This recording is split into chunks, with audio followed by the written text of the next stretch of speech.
Hello, everyone. Welcome back to episode 6 of the Modern Podcast. Today, we have a very special guest.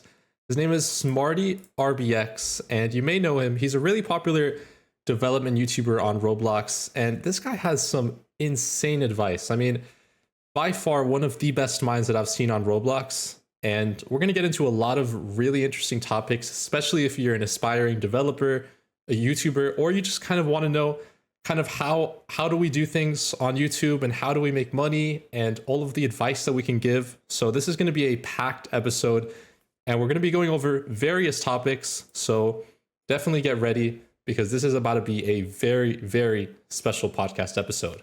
Welcome, Smarty. Thank you, Chris. That was an amazing intro. I'm excited to break down a bunch of stuff for everyone and give essentially a masterclass on each of these topics. Development content creation, Roblox content creation, making games, and anything you want to do on Roblox. I'm really excited. For sure, man. And I'm very excited for this episode. This has been a long time coming. We've been preparing this for like months, and we finally have got into it now. So very exciting. And I've also been on some of your podcasts with you have Smarty Talks thing. So I've also been on that. And so it's amazing to now finally be doing it the other way with you on my show. So let's just get straight into it. So for anyone watching who maybe doesn't know you, even though that would be crazy because you are pretty popular and a very special YouTuber. But for anyone who doesn't know you, can you give a quick introduction? What do you do on YouTube? Why are you here on this podcast? And why should people care to listen to this show? Definitely. So I'm SmartyRBX. I am a Roblox developer. I have been in the group Jimmy Games. We got over 20 million visits on many Roblox games.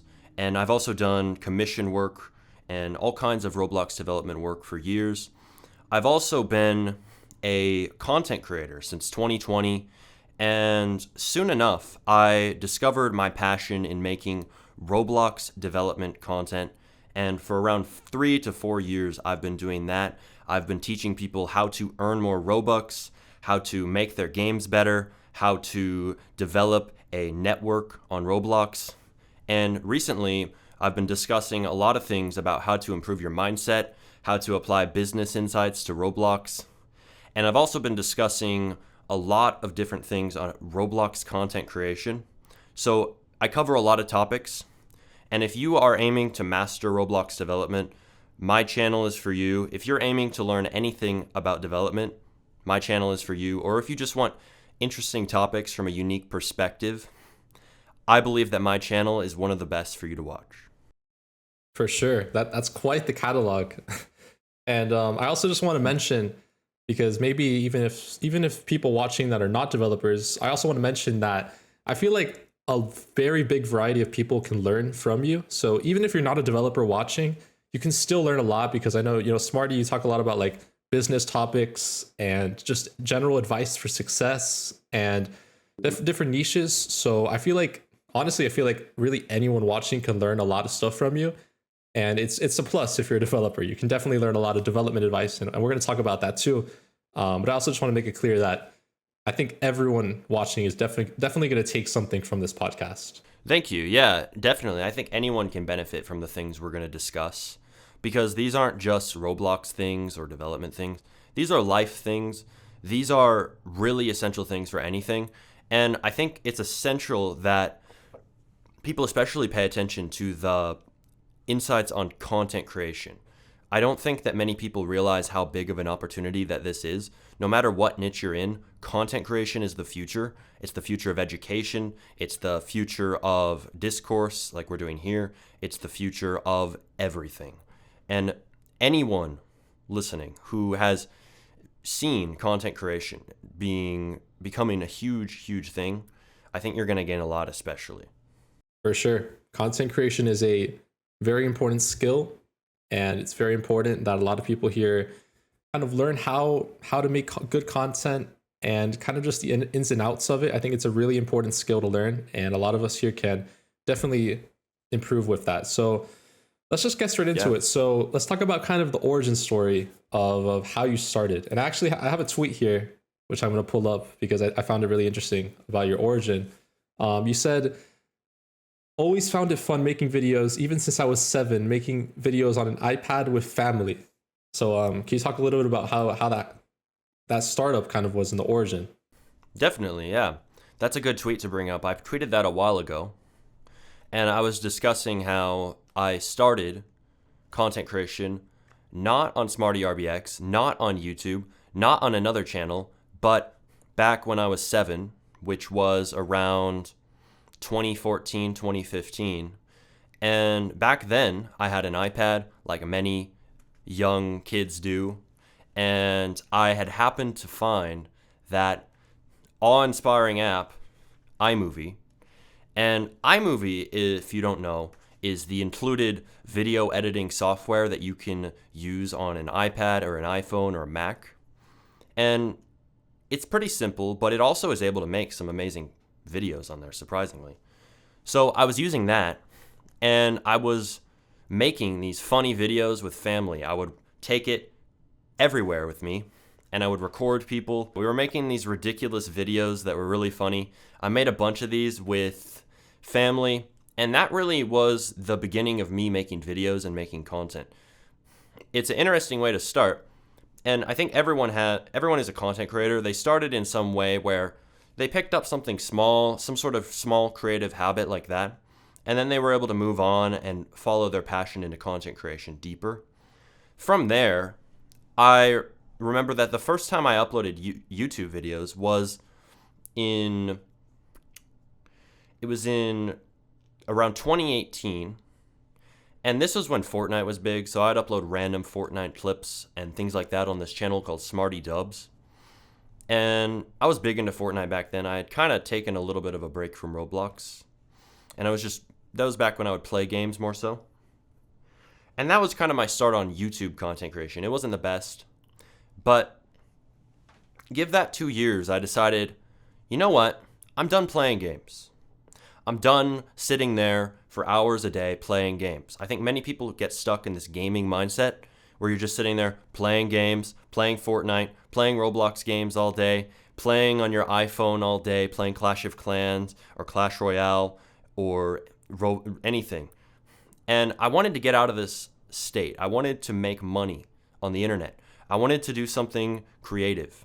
And I had done some other things, but nothing nearly as big as going all in on Roblox development and all in on Roblox content creation. That's what I decided to do. I was like, all right, it is the pandemic. It is the COVID pandemic. There's nothing to do except, you can sit there and do nothing and play video games all day, or you can be productive and use the time for something good. So that's what I did. I decided to completely swap over from playing games, and I decided to make games and make content and be productive. So that's what I did. I went into doing building and modeling and developing my skills deeper. And I would sit there day in and day out working on builds and models, and I would start taking commissions. I remember going on these different dev servers like Hidden Devs and Row Devs and on Twitter as well, and I would take commissions from people, small commissions. And I also set up a portfolio. A portfolio is where you basically show all your work that you've made in one place. You can put your images on there. You can put pictures of your work. You can show all your builds or your scripts or your models in one place. So I put this out, and I sat, for a little bit with this portfolio up. Is on what they call the Roblox Dev Forum, which is where you can put posts up for other developers.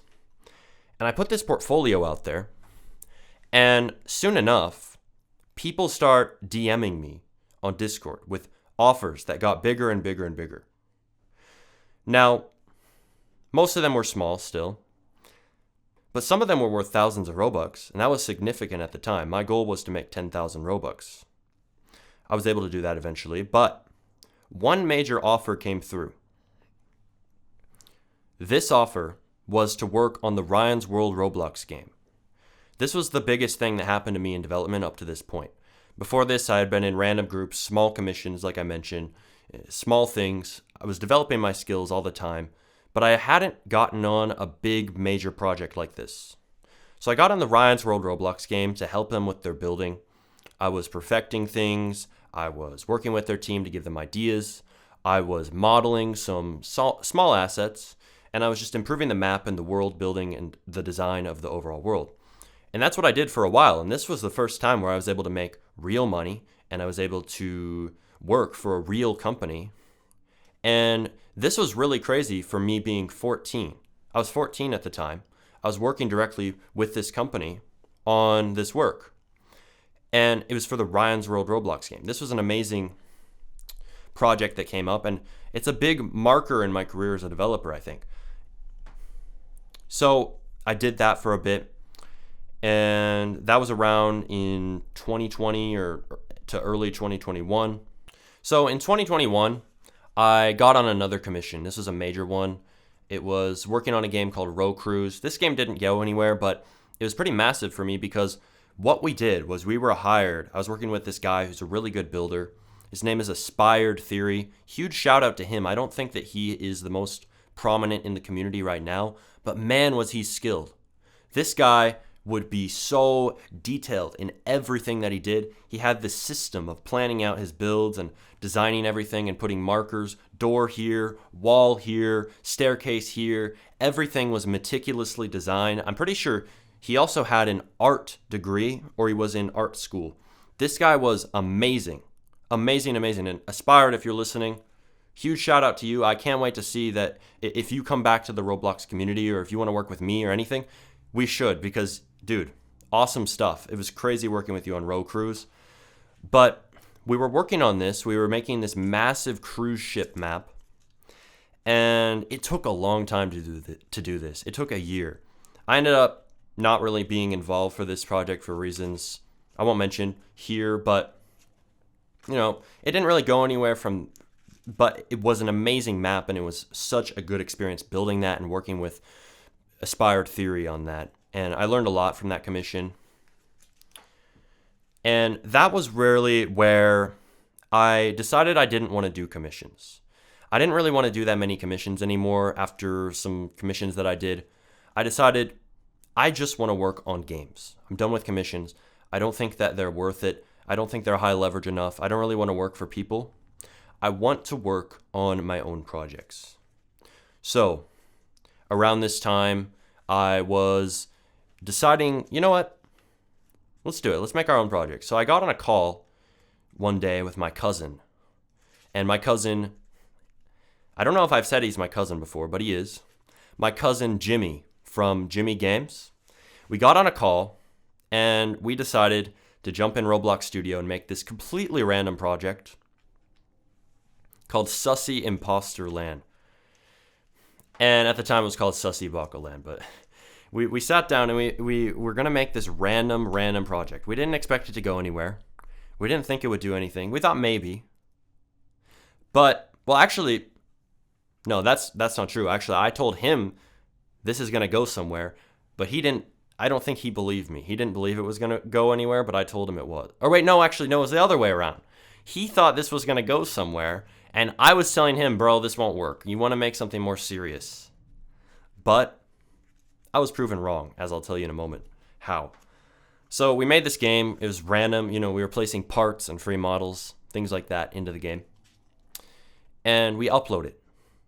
After all this randomness, we upload the game to Roblox.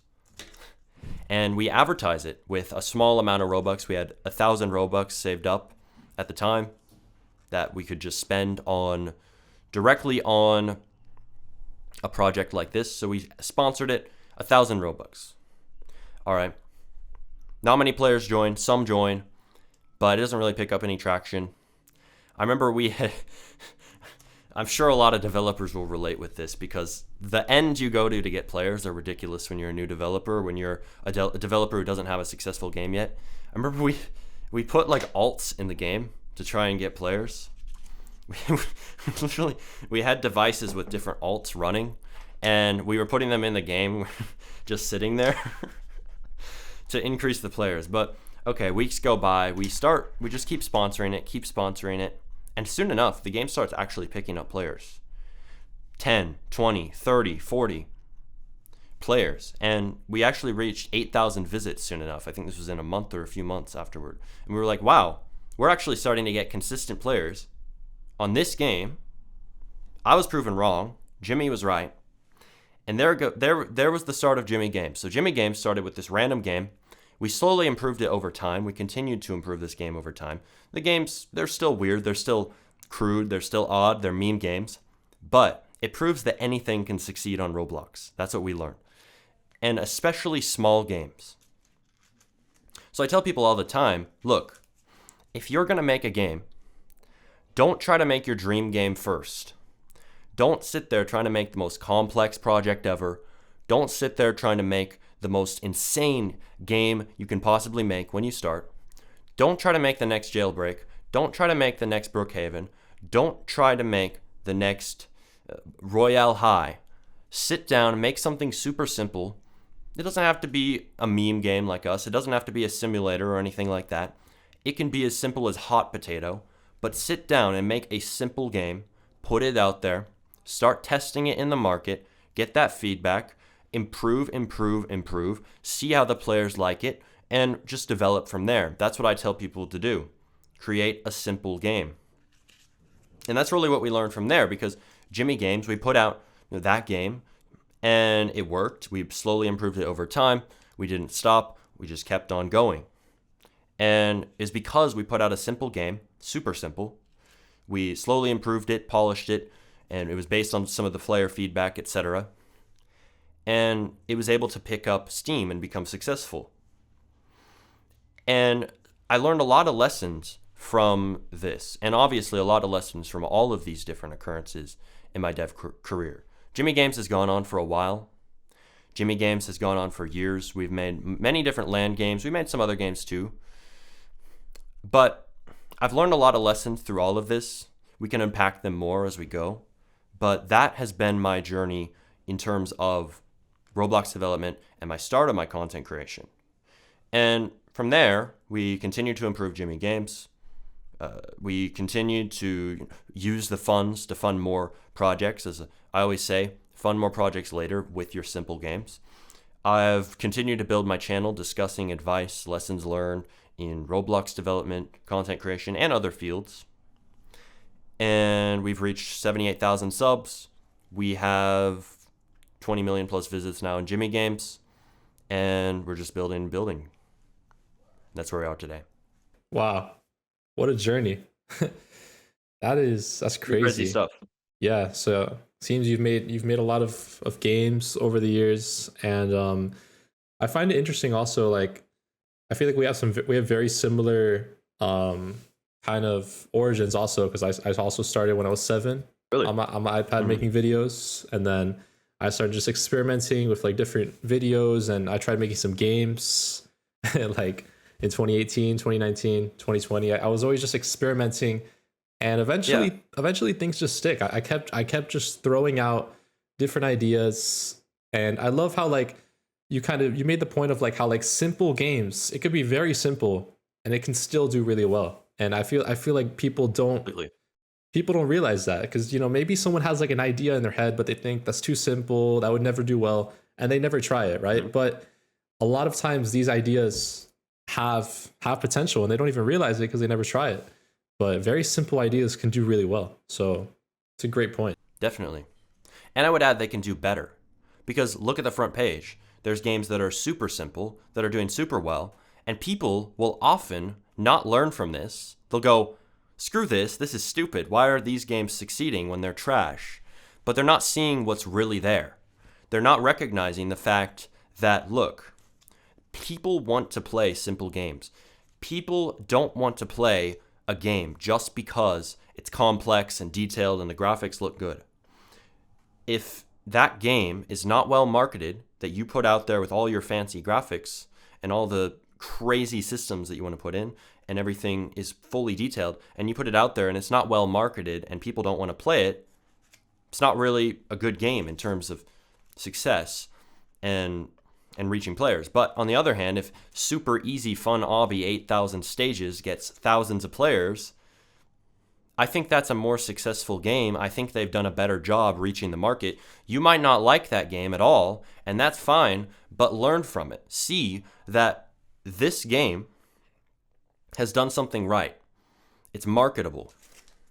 And people will say, look, why are these games that are not good succeeding so much? Why are these games like super easy fun obby 4,000 stages up at the top of the front page with thousands and thousands and thousands of players? Meanwhile, super complex, high quality games and games that have really crazy graphics, etc., are sitting at the bottom of search with nobody playing them. Well, the reason why is because those games, those simple games, are oftentimes more fun to the Roblox audience, and they are better marketed to them. It's a better product market fit. People want to play super easy fun obby. People don't want to play super complex game, clearly, because it's not getting players. Yeah, it's a very, very powerful thing to internalize.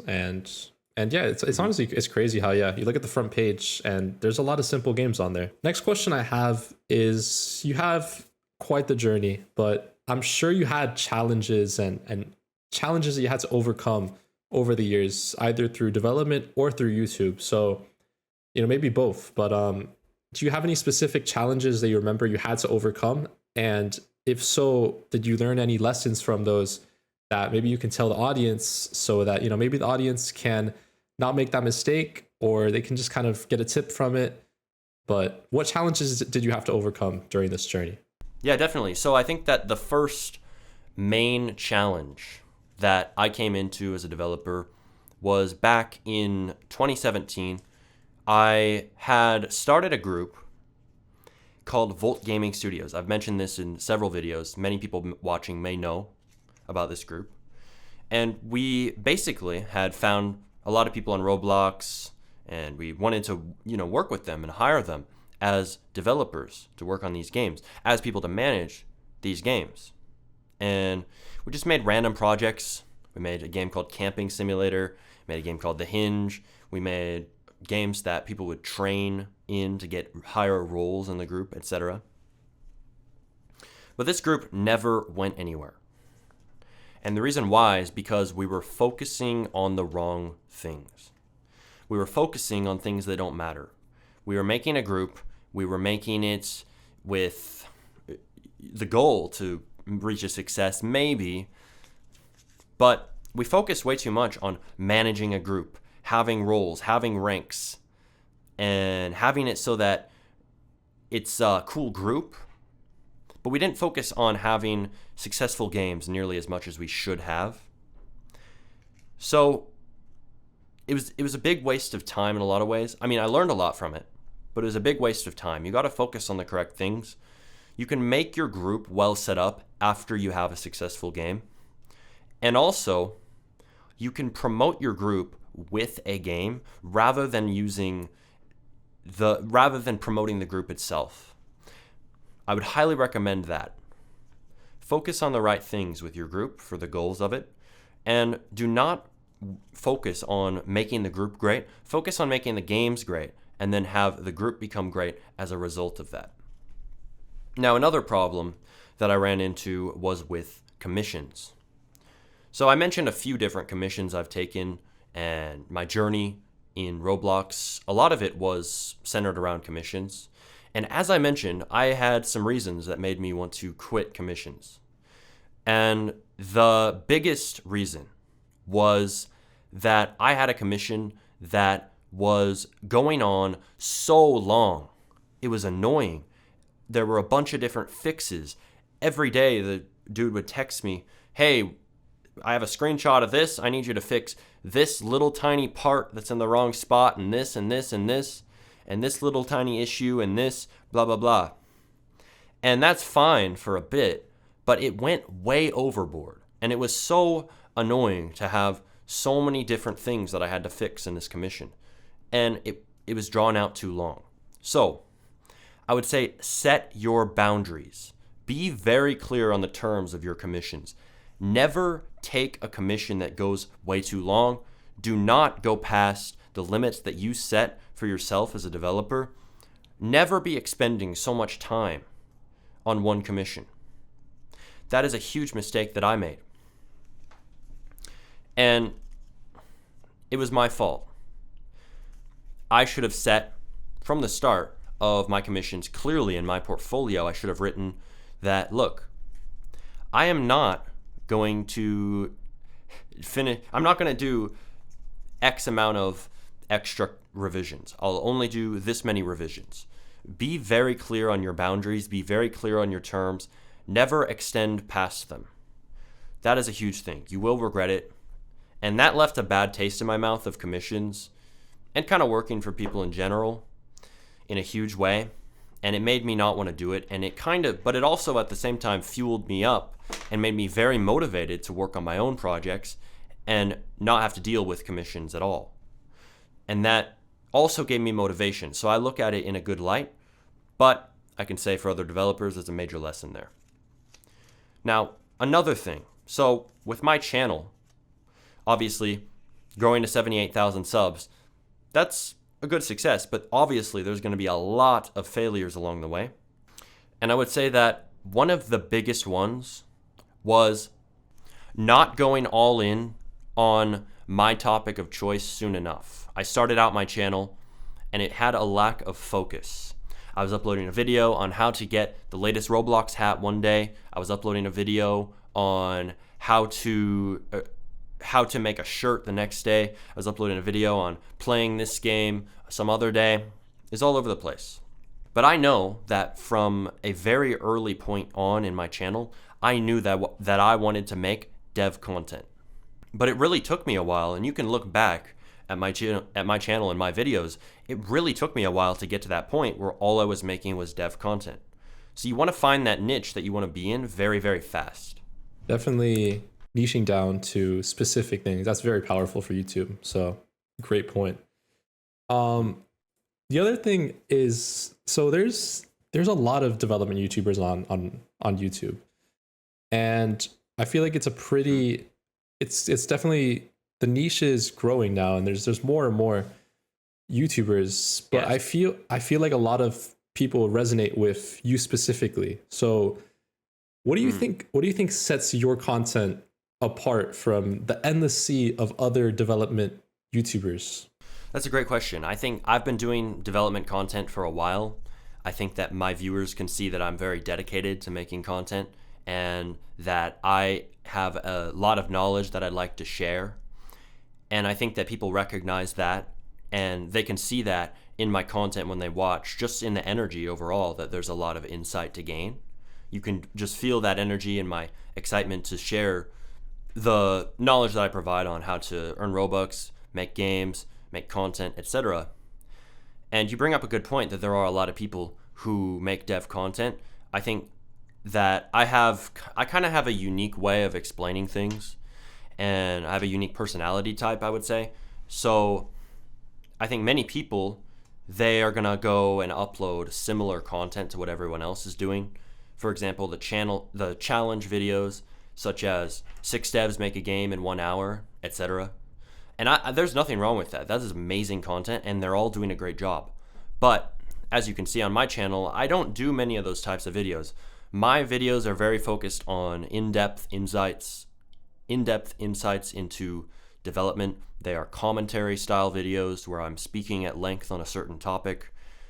And this is a lot different than what other people are doing. And for the people who really are looking to improve in development and who recognize the insights in my content, it resonates on a deep level to see someone who's really authentically sharing insights that they really think will help developers. And I think that's what sets my content apart, is that unique angle, the unique presentation style, and the dedication to consistently making that unique style of content. I feel like a common struggle a lot of people, people probably watching, have is kind of feeling like they're stuck in the beginner phase and they can't really get out. You know, maybe they took your advice of your whole just start thing that you say always, of like just starting and not focusing on like learning all the basics and all this stuff. just starting, right? Maybe they took that and they started their own thing, but they're still just kind of stuck in the beginner phase. Maybe they're doing commissions, but they just can't seem to get people to hire them, or they have a YouTube channel, but they just can't seem to get any views, even though they're posting a lot of videos. Maybe they have a game, but the game it just doesn't seem to get popular. So what would you say to those people they're kind of stuck in this like beginner stage? It could be a developer, a YouTuber. What advice would you tell them if they have started, they have been posting videos, or they've been making games, but they just can't seem to get out of that stage? That's an excellent question, Chris, because a lot of people get stuck in that stage. I think a lot of people watching are probably feeling that right now. Like it's quite the struggle when you have started, but you're not getting any results. You've started doing commissions, but you aren't earning any Robux. You've started doing development, but you aren't getting any players. You've started doing a channel, but you aren't getting any views. I think everyone comes across this at some point, and the cure to this is really hard to prescribe. It is a difficult thing. I know that I've run into this in a lot of things. And I would say that there's two main things that I would recommend to people in this position. First of all, I think many people, they get started in something that they want to do, and they put something out there to the world, such as they put out a game, or they put out a commission work, they're open for commissions, or they put out videos and content online, but they put it out there and then they don't improve it, and they don't change it, and they don't adjust based upon the feedback. You have to adjust based upon the feedback that you get. There isn't failure in most things. There is usually just feedback. You have to analyze the feedback that you're getting from what you're putting out there into whatever market that you're in. You have to analyze very, very critically and very, very honestly the results you're getting. If you're putting out videos, you're getting 0 views, you have to look very closely and figure out, why am I getting 0 views? And you have to be honest with yourself. You have to be very harsh, and you have to be very clear on what you need to improve. So you might look at your videos, they're getting 0 views, but then you look very closely and you realize, wait, my thumbnails are just screenshots of Brookhaven and the game I'm playing. My titles are lowercase letters and it says, my friends and I in Brookhaven, and then you click on the video and there's no editing and no voice. These are all very common problems with YouTubers, and these are things that you have to change. These are reasons that stop you from growing your channel. You have to look at these very critically and honestly, and you have to reflect and find a way to respond to the feedback you're getting and adjust your approach. So, for that YouTuber in that position, I would say change what you're doing. Change your thumbnails. Start designing thumbnails in Canva, for example. Start designing thumbnails in Photopea. Start doing something to change your approach and start seeing if you can get different results. Change your titles. Change your editing. Add your voice into your videos. Try to adjust variables in the equation. Change things and see what results you get. Use the scientific method. You might want to change one variable at a time to make sure that you can see what is changing the outcome that you're getting. And no matter what you do, this always applies. Look at everything as feedback, analyze it, and use the feedback loop to improve as you go. Now, the second thing that I would recommend to people in this position is that you need to be more flexible oftentimes. So for me, I wanted to do certain things in development, for example. I wanted to earn 10,000 Robux. I wanted to have a successful game. I wanted to become popular in the Roblox community from a very early time. But my first approaches did not work at all. As you can see, it took me a very long time, like most people, to succeed in the Roblox community. So I had commissions, right?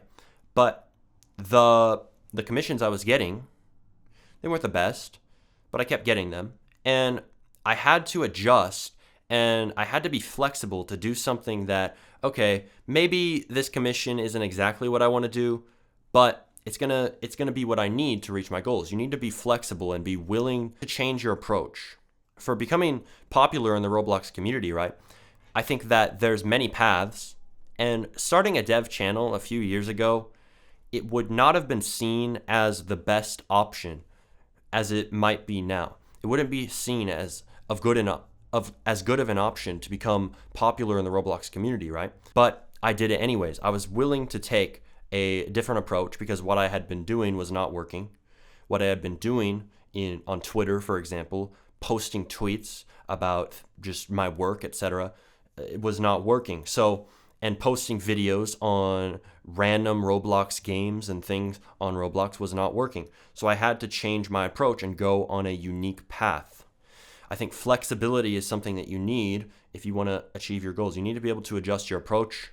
And I think those are the two main things. Responding to feedback and then being flexible are two things that'll really help people. Say that you want to have a successful game, but does that game have to be a certain type, like a shooter? Or could you possibly make a game that is about a trend that's going on right now? Could you make a game about something that's blowing up right now? Could you make a game on a meme? Could you make a game on something popular on TikTok? Could you make a game on some celebrity who just showed up? Be flexible in your approach and don't get locked in to certain paths. I have to make a shooter or else I will not make any other game. Many people kind of have this attitude, and if what you're doing isn't working, you have to adjust. Be flexible. Try something like hopping onto a trend. There's nothing wrong with that. You can hop onto a trend, for example, for your game. And that's what I would say. The two main things that I would recommend to people who are stuck in that beginner phase where they aren't going forward. Wow, that was straight sauce. I mean, that was amazing. And I fully agree. I think what I took from that is that basically you can't be too rigid, right? You can't be stuck with one approach. If something that you're doing isn't working, obviously you got to change something, right? And so I feel like being in this constant state of flux, right, is so important, where you're constantly changing and you're doing different approaches and you're checking here, checking the data, seeing, okay, this didn't work, we're going to change this. You know, you go on YouTube, you go on your retention graph, you see that when you talked about this, everyone clicked off, so you never bring it up again, right? Or maybe or maybe you have a game and you see that a specific part of your game is getting a lot of attention, so you have to then apply that. So I think being in this constant state of changing things and adjusting and being flexible, super powerful stuff. And I fully agree with what you said. Very good way to put it. I completely agree. A lot of people get too rigid, too locked into certain paths that they want to take. And listen, I think we could look at this on the bigger scale of things. Look at most people. Most people you talk to will be astonished, shocked, out of their minds if you tell them, I don't want to go to college, I want to work online and be a content creator. They'll be really, really shocked. They'll be like, why are you not going to college? Why don't you go do this? Why don't you go get a college and get a job? You're going to fail. People will tell you this. And that's the thing, right? People aren't flexible in their approach. They don't believe in the different options. You have to believe in different options and you have to be flexible. And it's crazy. That's such a good example of the traditional path that people are still stuck in, that old way of viewing things where you have to go to college or you have to do this or you have to do this. All these things are limited ability to choose what you want to do. If you don't allow yourself to choose content creation as a viable, real, effective option for a career, you're not going to do it. You have to open up your choice. And even if you're a content creator, you might think, oh yeah, I never want to get a job, but hey, don't take the choice out of the equation. You want to leave that as an option for yourself as well. So you have that flexibility, you have that ability to change on the fly. You don't want to be rigid in anything. It prevents a lot of people from succeeding. And of course, there might be certain rules and principles, etc., that you want to adhere to, of course. But in general, you got to be flexible with these things. So specifically for developers, what would you classify a successful game on Roblox based off like what factors and stuff? And then how do you actually make a game like that? That's a good question. So for developers, I think that people have different goals. I think some people will be annoyed with me saying, hey, it's a good idea to make a game for money. It's a good idea to even make a quote unquote cash grab on Roblox. Then they say, okay, I want to make a game for fun. I don't want to make a game for money. And that's okay. You don't have to. You can make a game for whatever reason you like, and that may be success for you. But I think that for most developers, success would be getting to have players, getting to a point where they can make money from your game, getting to a point where you have a reasonable amount of visits. I think that where you are having concurrent users, say 10, 20, 30, 40, 50 plus, and say that you have Robux coming in every single day from those players, and say that you are starting to get to 100,000, 500,000, a million visits, I think this is where you can start to consider yourself a successful developer. Because at this point, if you're monetizing well and you're engaging your players well and your game's fun, I think that this is the point where you can be, okay, I'm making a good amount. I can consider myself a successful developer. I can look at this potentially being my job, maybe not now, but maybe in a little bit. I can look at this being my job. And even if you can't make enough off Roblox on its own, you could look at making development content to add a supplementary income to what you're doing. You could discuss, okay, how did I make my project successful? And then you could provide videos to other developers who want to learn how to do that. And then you could help them. Boom, now you have two sources of income, right? So that's what I would say success is as a developer. I would say that it is the ability to, okay, some people might have different goals, but I think in general, it's that point where you have consistent players, consistent Robux, consistent, a good amount of plays on your game. That's what I would say. For sure. And then how do you think developers should go about making a game like that and kind of getting to that point? Good question. So I would say what I've already said so far is how you can get to that point. So I said, make a simple game, put it out there, see what feedback you get from the market, and then iterate, improve based on what the players want, and don't stop. Most developers, they will upload a game and they want to make it successful, but they put it out there and they don't have an icon on it, they don't have a thumbnail, they don't have a good title, and they just leave it there to sit collecting dust, and then they expect it to somehow get players. When you can't do this. You can't do this if you want to get players. You will never get players this way. You have to adjust things, again, back to not being rigid, back to being flexible. You have to adjust things. Adjust the thumbnail, adjust the icon, adjust the title, adjust the gameplay experience, adjust the monetization, and you will start to get players on your game. But most people, they stop and they don't adjust. I will see people in my community where I say this stuff all the time, constantly to everyone. They will still do this, and I will be telling them, why are you guys doing this? The first step of all Roblox games to have a successful game is to have a good icon. And yet, almost nobody who's a completely new developer has a good icon or has a good thumbnail, and they aren't willing to change it and start getting at least some players and start having enough of an icon to have people click on it when you sponsor your game. People just don't adjust, they're rigid, they don't change anything, and they just seem to quit and just let their game collect dust. So you need to adjust, and you need to constantly improve. Definitely. Very powerful. So when it comes to your content on YouTube, what does the overall process of making a video look like for you? From the stage of ideation to publishing a video, all of that in between, what does that whole process look like? Because I feel like people, maybe they could find like a specific thing that you do and it might help, and it might help them. So what does your process look like? That's a great question. I would say that my process, starting with ideation, many people ask me about this. How do you get video ideas? And that's a good question. So I would say that when you become a YouTuber and you start making content and you're very focused on this, you're going to start getting video ideas automatically. At first, it might be hard. You might have to copy, inspire from other YouTubers. But as you go, as you make more videos, you're going to start getting those video ideas automatically. So I get ideas automatically. It's based upon, what do I know about my audience? What do I know about what succeeds? And what am I thinking about at the time? And then that ends up giving me a good video idea that I can use for a video. And I just get these consistently because Okay, like Chris, you probably have consistent topics, for example, that work very well. For example, Robux and tips on that, etc. So you probably make videos on that consistently, and it's not too hard to make an idea for a new video, right? Yeah, definitely.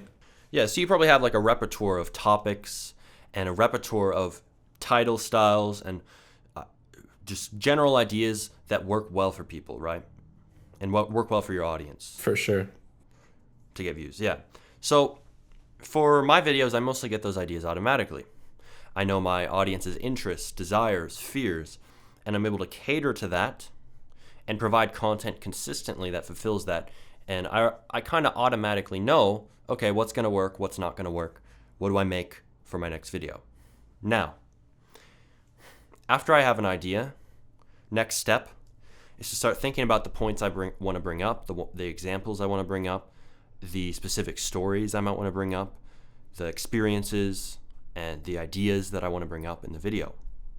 Then something that I'll do, okay, I'll make an outline, basic outline.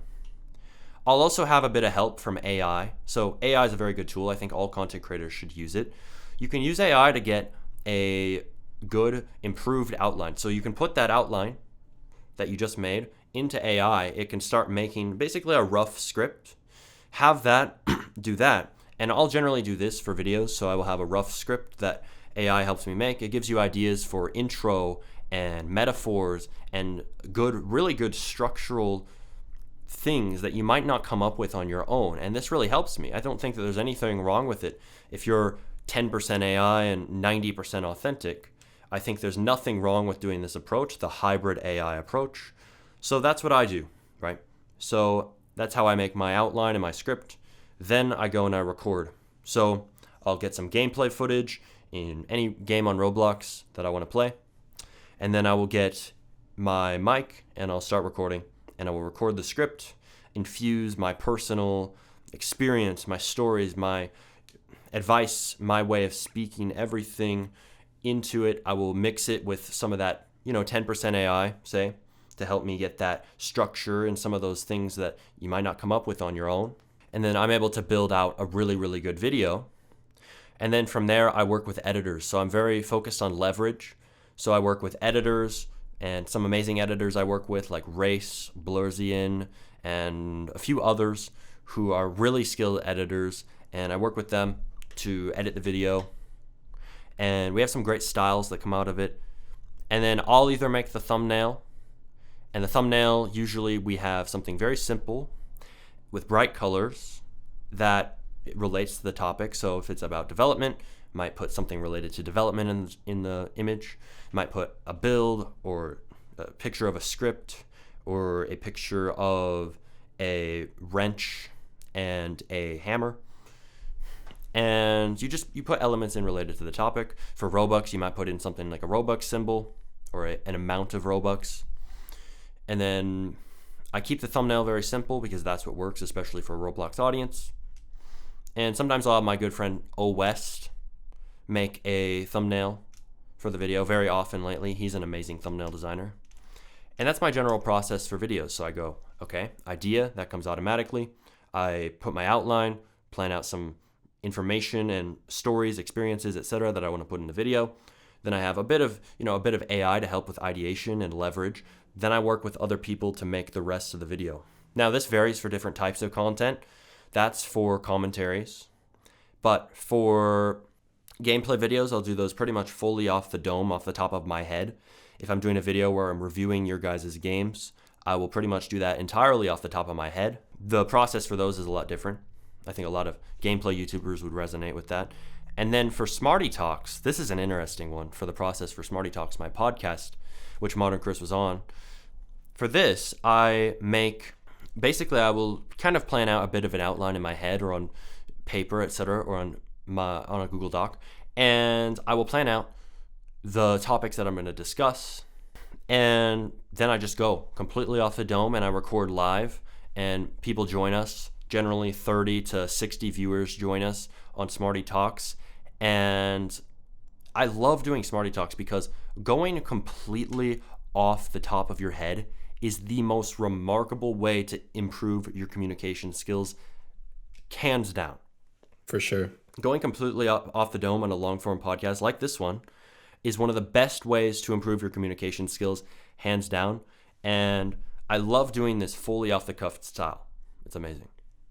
So that's the process for my different styles of content and my main style of content, commentaries. Yeah, it's a very, very detailed process. I liked the whole idea part that you said. I think also even just I like also the AI. When you brought up AI, first of all, you can use AI for ideas, kind of just like when you're first starting out, and you could just throw out a ton of things to AI. I feel like seeing what AI comes up with, it starts getting things in your head moving, and it helps a lot with that. And also for ideas, I remember I think you made a tweet about this, that like random, just completely random thoughts could be complete gold. So, if you have like Yeah, a random thought that you think it's not a good idea, it's probably not going to do well, might as well try, because sometimes it could be gold. So that's 100%. so that's a super powerful topic. And then also even just mixing different topics, just having a mixture of different topics. I do for myself, sometimes I look at like finance videos or business videos, and I mix those with Roblox. So you can get really ideas from everywhere. Another thing I do all the time is you just take existing ideas and make them a little bit better. Just add your own spin to it, add your own edge to it. This could also go with games, right?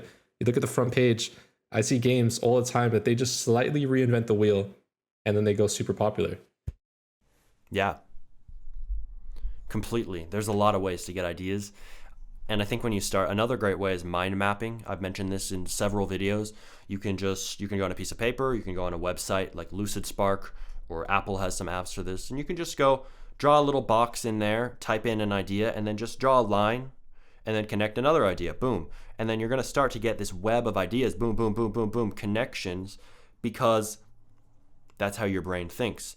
Picture the neural pathways in your brain. They're all linked up. Boom, boom, boom, boom, boom. A bunch of like veiny type things, right? Electrical. Usually in like pictures, they're showed with like that blue electricity. And they are connected in this way. So naturally, when you write in a mind map, you're basically thinking in the same style that your brain is wired. So if you think about that, it really shows how mind maps are one of the best ways to make ideas, because it works with your brain. So I think that's another great way. Wow, that's a cool way to Oh, that's a cool way to look at that. I did not even realize that. Yeah. mhm. Um, an app actually that does that really well, mind maps, is I've heard of an app called Obsidian. I don't know if you've heard of it, but apparently they have cool mind maps on there. So if you guys want to check that Cool. out, that's very interesting. I want to kind of get your opinion on how, or any advice basically on hiring, because I think you briefly mentioned that you have a team of people like editors and thumbnail designers, and I feel like Mhm. this is definitely something that some people struggle with, and it's something that sometimes can be hard to navigate. Hiring the right talent and knowing when to fire people, and this is a super important business skill. So I'm curious, what is your take on the hiring process, and how do you go about that? Yes. So for my hiring process, I'll be honest, I have not perfected this at all. I have problems too, like many of you. If you're trying to hire people, you've probably had a lot of problems working with people. It can be hard at times. And I don't traditionally hire people just yet. I don't have people who I'm paying full-time wages to or part-time wages to just yet. I'd like to soon. But I hire people based on commissions, and I think that there's a lot of different places where you can go. So I'll discuss these right now. You can go to Discord servers on Hidden Devs, for example. You can find editors on there, thumbnail designers, maybe, I'm not sure. You can find editors on there. I found a lot of editors on there. I've kind of moved on from that into the second method, which is you can find editors on Fiverr. You can also find really anyone on Fiverr. It's kind of amazing. I've been surprised looking at Fiverr and realizing, wait, I should be using this, not Hidden Devs.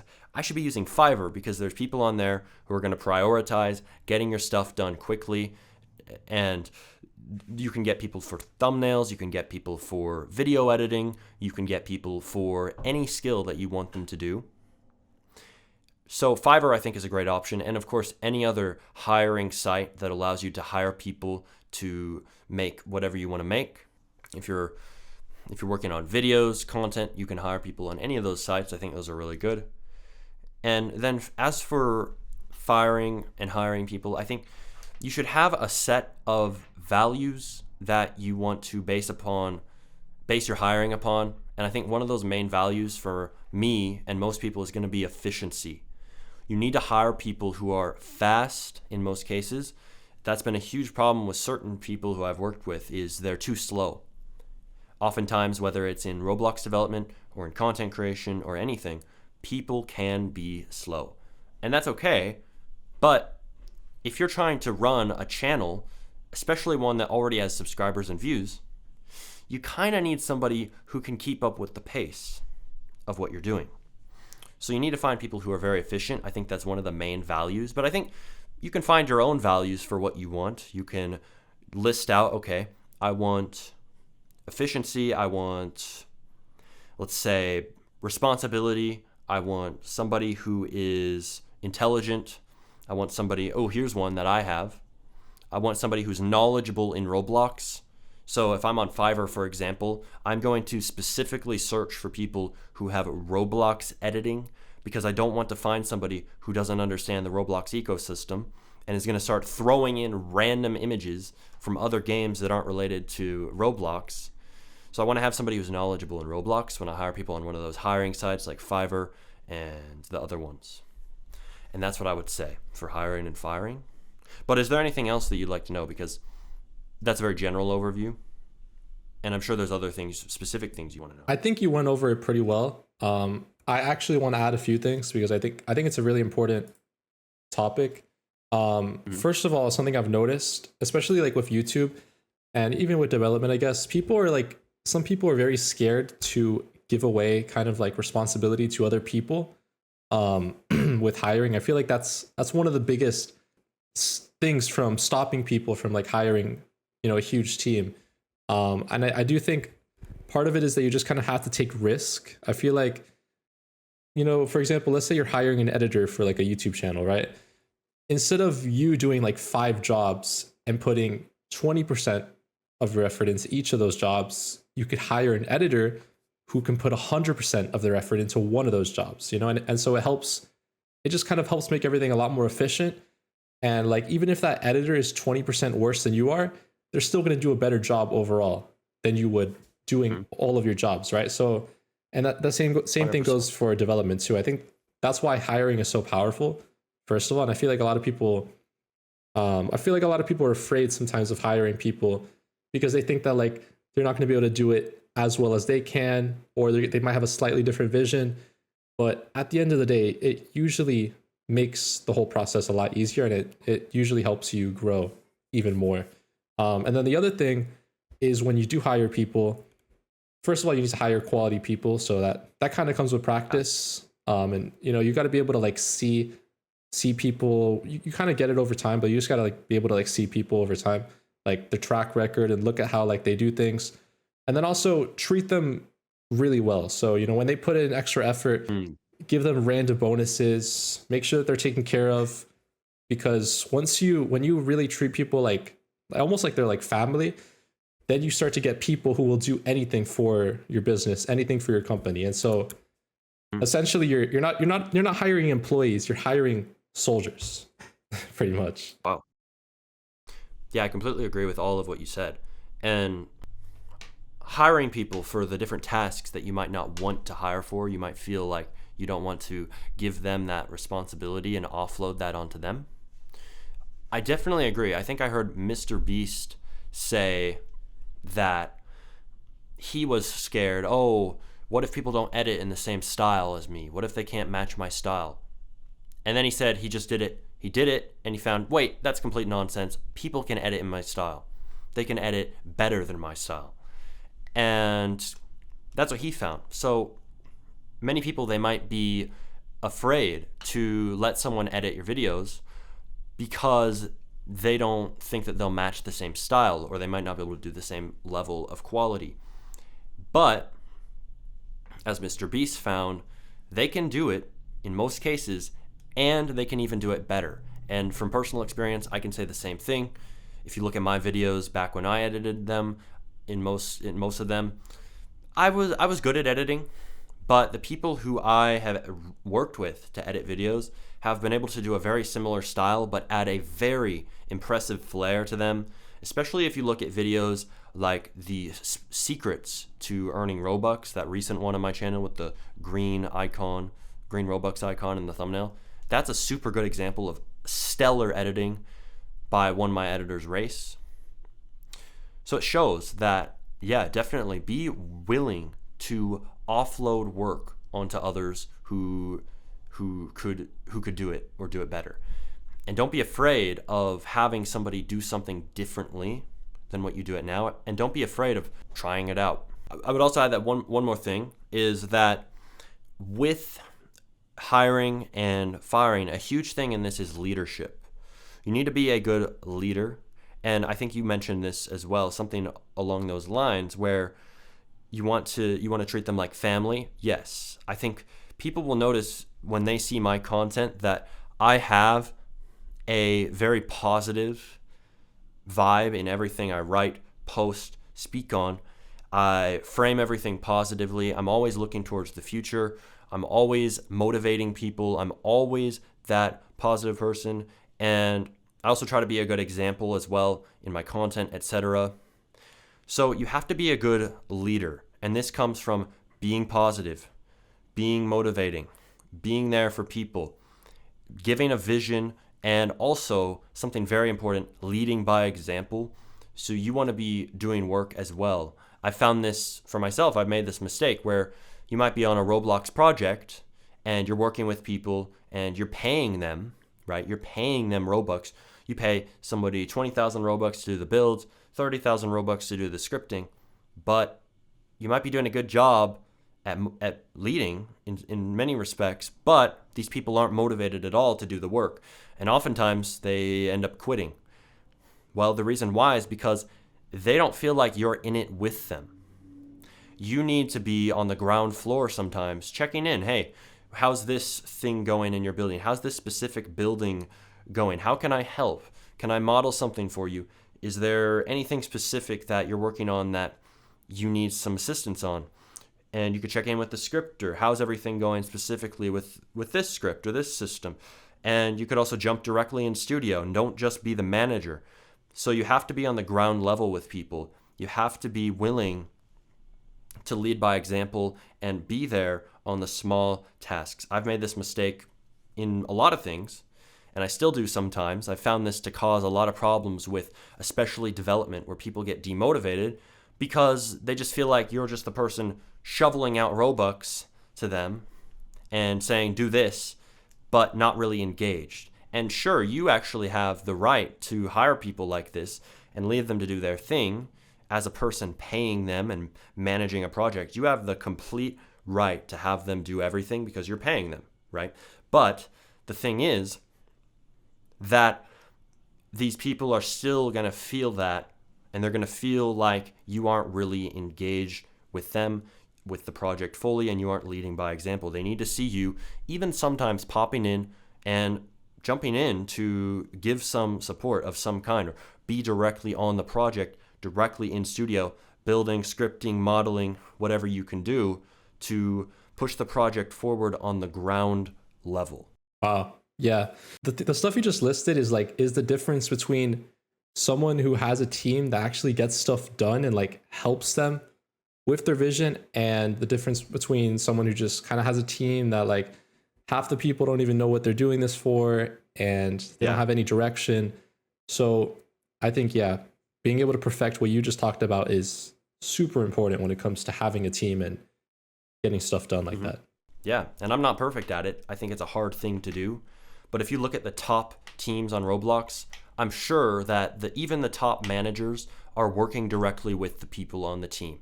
There's no way that teams are being successfully managed fully without people who are managing, but also jumping in directly and working with the people who are below them on those lower level tasks, such as directly working on the scripting, for example. You might be managing the programming of the game, but you got to jump in directly with those people, those individuals. So let's talk about a fun topic now. Let's talk about monetization, because I think everyone watching here wants to make money, right?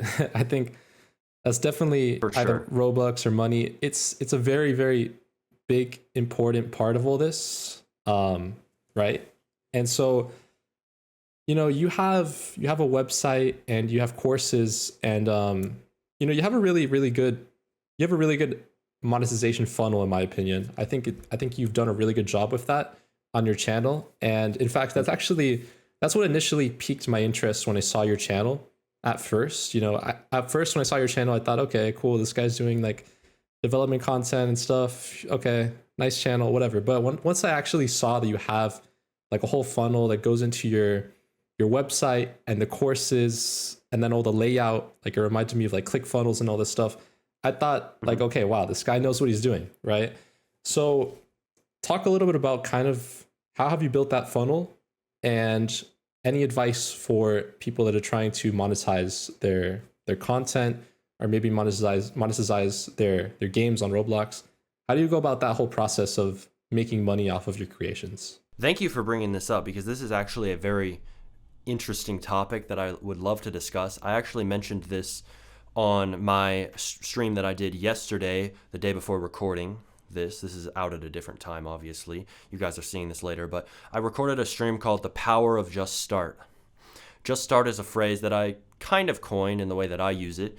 It is all about starting when you are not ready. That is the best time to start. Not when you have all the answers, because you never will. It's because it's about starting when you are not ready. That's the best time to just start.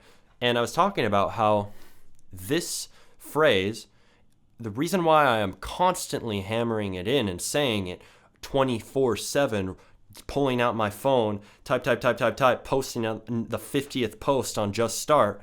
The reason why I'm doing this over and over is because it helped me so much. It was everything to do this. And the only reason why this site exists is because of Just Start.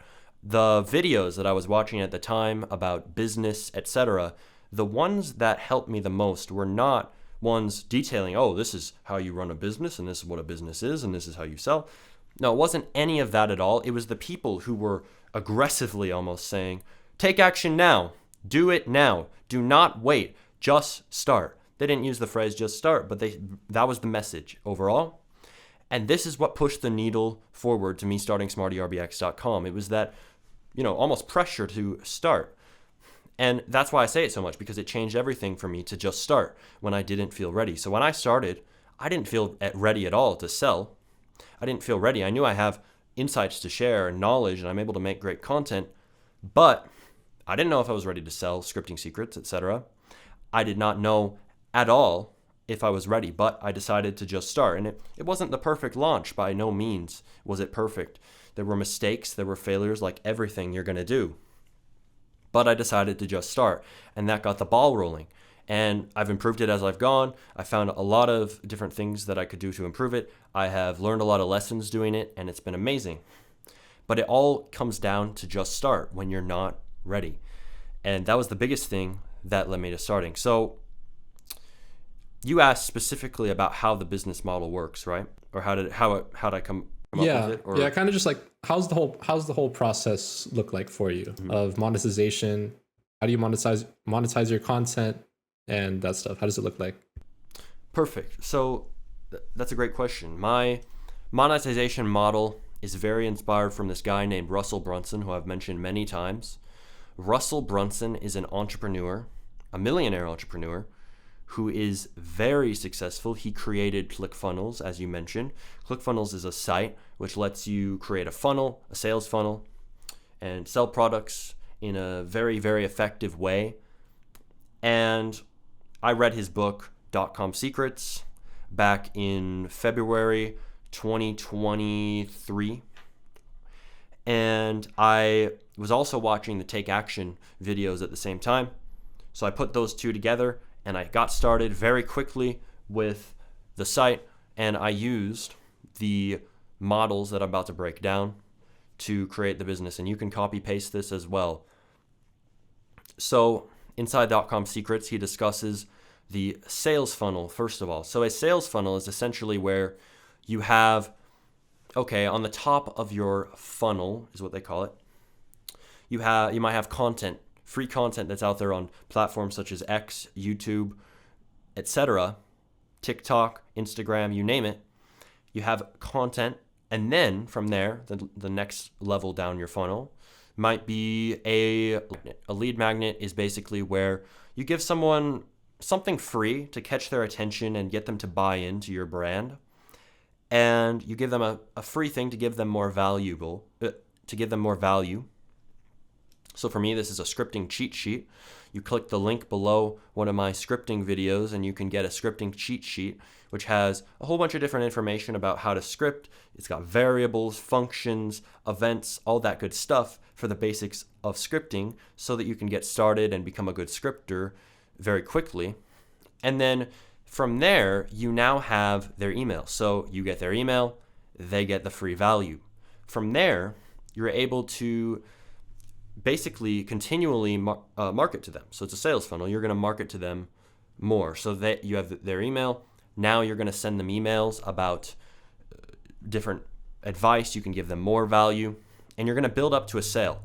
So you're going to send them a few emails, and you're going to basically, you don't really want to sell right off the bat in those first emails, but you send a few emails that are providing more value, teaching them more things for completely free.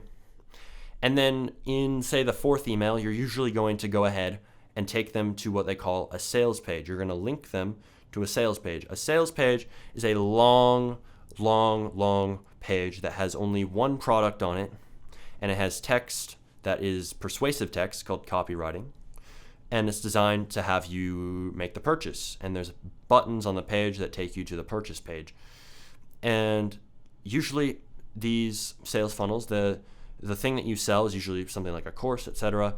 And usually you sell it at a fairly high price, and you give a lot of value, and you frame it all very well. And that's what a sales funnel is. It goes free content generally, and then it goes to lead magnet, and then it goes to emails, and then it goes down finally to the sales page and then the product that they're going to get from that sales funnel.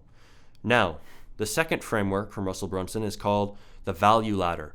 The value ladder is similar, but it encompasses your entire brand and what you offer.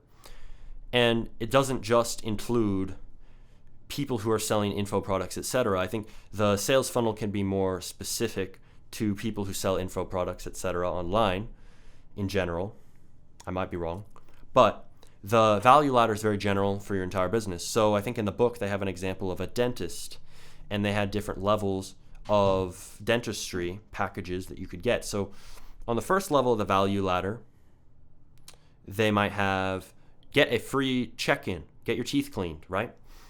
And you can think of it like a staircase. If you look up the value ladder now, you can see that all the images show basically a staircase. So then on the next level up on the staircase, there might be an appointment for, let's say, whitening your teeth. I don't know much about dentistry, but whitening your teeth. And then the next level up, the value ladder, and that one would be paid. That one would be a small amount paid. And then the next one would be a higher value offer that charges more and gives more value. So this would be enrolling with them fully at their dentist office to work with them on the long term. You might be getting a higher level package. And then the idea is you can continually ascend them to higher value opportunities, and also you would charge more as well as you go up the value ladder. So for my channel, this would look like, for example, you would start with the free content on the bottom of the value ladder to the very left. And then you would go up to, say, a lead magnet. And then from there, you would go up to getting, say, a smaller product like the texture pack for $7, or you could get the Roblox Riches course, which is basically how I earned Robux. And then you could go up to scripting secrets on the next level, which is the higher price course on game development and game success and game marketing and how to script very well. So that's basically how my value ladder works. And then in the book, he discusses many other frameworks, such as hook, story, offer. I'm not going to go into that one, but you can get the book. And I'm sure, Chris, you can give an affiliate link for them, of course. If you want to give them an affiliate link, that'd be awesome. And you can give them that below. I love that book. It's amazing. I don't think most YouTubers who use it are going to tell you about it, but I want to tell you. So pick up .com Secrets, and it can be very useful. I think this is something that's going to work very well in the dev content space. I'm constantly hammering home, do dev content, start a dev channel, and especially start monetizing. This is one of the biggest opportunities on Roblox. Look, most Roblox channels cannot monetize that well, and their audiences are very focused on games.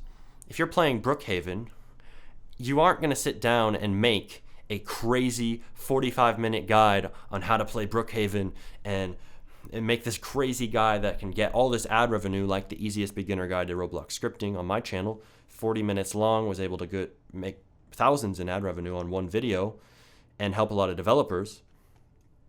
But you couldn't do this with something like Brookhaven. And this means that with a dev channel, you can earn a lot more. Now, another thing, a dev audience also is willing to buy products. I've mentioned info products, I've mentioned assets, I've mentioned different types of products that you can begin to sell on your dev channel. And in other forms of Roblox content, you cannot monetize in this way, but a dev channel can. This is why dev channels are one of the biggest opportunities on Roblox, if not the biggest, in my opinion, right now, for something that's completely new and fresh for you to start on.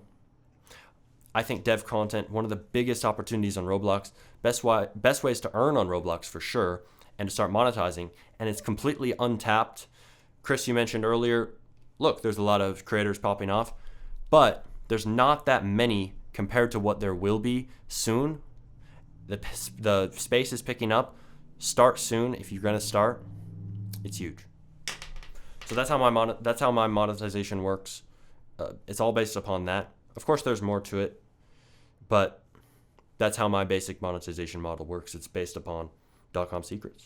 Yeah, that was a lot, and that very good advice for anyone watching.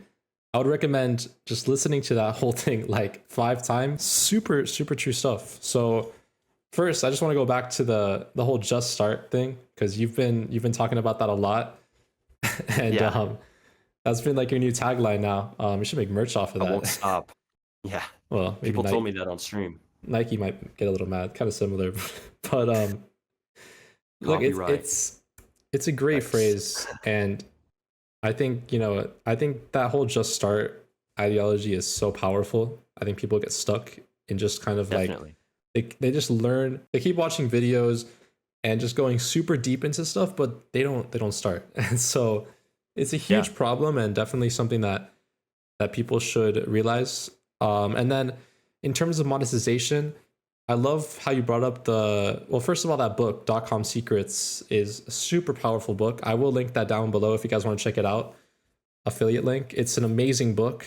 And it's funny actually, because if you do read that book, you'll start to see that like a lot of offers around you and like YouTubers and courses, they follow that exact framework. It's all around you. So you'll start to see that it's everywhere. Definitely. And I also think the whole value ladder thing, very powerful stuff. When you said value ladder, actually, immediately I thought of Apple. I think Apple does a really, really good job of their value ladder with their products. And they kind of bring you up with the upgrades. And if you upgrade a certain iPhone enough, then it's just worth it to get a even more expensive one. I saw a video about it. It's a whole thing. But very, very powerful concepts. That book is insane. If you guys want to check it out. So yeah, just amazing stuff. And I have a few takes actually on monetization also. I think, first of all, one piece of advice that I learned is basically you provide value, then you have to be unafraid to sell, and then you have to commit to make every client that you work with say that you're severely undercharging. And then you have to continue giving value and repeat that. Some people, they're like scared to sell their product and like scared to put it out everywhere. But I feel like the way to fix that is to make a good product. Because, let's be real, if you have like an actual product that you genuinely like you fully believe that it's gonna like change everyone's life if they buy it or they get it. You're not gonna be scared to put it out anywhere, right? So you gotta genuinely Hmm. believe in your products, and you have to have a good product. That's how you become unafraid to sell it everywhere. And then you have to Yeah, commit to making everyone that you work with say that it's severely undercharging. those are three amazing points. Completely agree. Yeah. And then also one other thing I have here is I think having like an offer for each segment of your audience. I don't think most people look at audience like that, but if you really think about it, like everyone has different segments of people in their audience, right? So even like for you, Smarty, you probably have like a beginner segment, they're just starting, right? And then you have like the middle, intermediate, like they're kind of good. They've been doing it maybe for a few months, right? They might have some commissions or like a small game. And then you have the advanced people who they really know what they've been doing. They've been doing this for years. And so I think having an offer for each segment is really powerful. Yeah, like you have a certain offer for the beginners, a certain offer for the middle people, and then a certain offer for advanced. I think having that break up is really powerful, and I don't really see people do that. So I think it's really powerful. Definitely. And I think that connects to having different parts of your audience in mind in general. With your content, you would most likely want to cater to those different segments with your content. So I have my content in layers. So you come into the channel with, say, Robux videos. Then you're told, hey, go check out my development videos. Then they watch some commentaries on development and they learn a bit about that and they get interested. And then they're told, hey, I have full guides on the channel. Go sort by most popular on SmartyRBX right now, and then click on the easiest beginner guide to Roblox scripting, and boom, you can have a skill very, very quickly. You can learn it from one video. And then I tell you, hey, you can start going up the value ladder. You can start to join the other options on the channel. You can get the scripting cheat sheet, go to scripting secrets, etc. And I'm able to cater to people in my audience, but not only cater to people, ascend people. I'm able to ascend someone from being somebody mildly interested in earning Robux to being somewhat interested in development to getting really invested in development and also in my channel and my brand by consequence of that. And then going up to higher levels where they develop their skills and they get really good and they're able to learn something specific like scripting, building, modeling, not UI right now on my channel, etc. And then they can go to the different products, etc., and just continue to ascend. So definitely agree on the segments of your audience, and also I think ascending people and progressing people from that beginner to intermediate to advanced levels. I love that ascending concept of kind of like taking your viewers on a journey through your content. I think that's powerful, and I fully agree with that. Yeah, and I think there's not that many channels that fully do that. I think it's kind of rare, but I think it's really powerful. And I think the people who especially have decided to study the Russell Brunson concepts have been the ones who really do this. And you'll see there's people like Dan Koh, for example, who's a very good YouTuber and person who discusses the creator economy and how much of a big opportunity it is right now.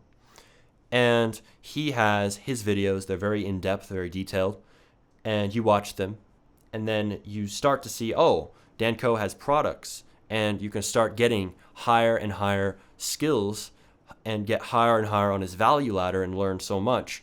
He's a really good example, in fact, one of the best examples of an entrepreneur in the creator economy. And he has his digital writer course. He has a different course on content creation and making an entire content ecosystem, etc. And he's done this very well. He's a great example of this. Definitely check out Dan Koh if you want to learn about entrepreneurship or content creation or the creator economy in general. But he's definitely a great example of that. Yeah. Yeah, that guy is amazing. He has a good channel. Let's talk about skills now, because I think skills are really important, especially when you're first starting out, like to build up kind of your skill arsenal. And the other thing is also that skills stay with you, you know? So like if you make a bag and you make a ton of money off of a game, you can lose that money, right? And it's like it's whatever. You can even have a channel, have a ton of subscribers, then maybe you lose the channel or something happens to the channel and it's gone. But with skills, Yeah. you don't really lose your skills, right? You know, if you become really good at talking, you're gonna always be good at talking with people. And so I think that's why skills are so important to develop. And the other thing is that skills that you learn from, you know, YouTube and development, you learn a lot of skills through YouTube and development. And those apply to real life. Those apply to business. Those apply everywhere. And Definitely. so I think skills are really important to focus on, and specific skills. There's a few specific that are, in my opinion, above even other ones. Mhm. And so before I even go into any of them, do you have any off the top of your head maybe that you think are really important that people here watching should learn? Yes. So there's many skills that are valuable, and now that we live in a world that is dominated by technology, the skills that are valuable are changing all the time. There's new ones all the time. And I believe that some of the best skills to learn are also some of the most foundational, and things that people might not even realize are really important skills to learn and develop and make them great. I think writing, speaking, persuasion, I think these are some of the most valuable skills off the top of my head. I would also say in the creator economy, especially, video editing, graphic design, and marketing are some valuable skills. But I'd like to hear, what do you think?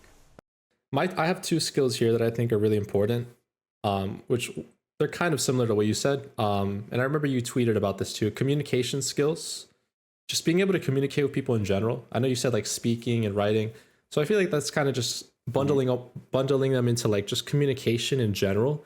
Being able to effectively communicate with people, you know, something that we're doing even right now. I mean, as basic as just talking to someone else about a random topic, being able to communicate with people and knowing like when to say certain things and how to say it in different tones. There's so many niche things about it, and there's a lot of nuances about it, but it's really important to learn communication skills. And I'm curious what you think about that too, because I think it's a very important skill.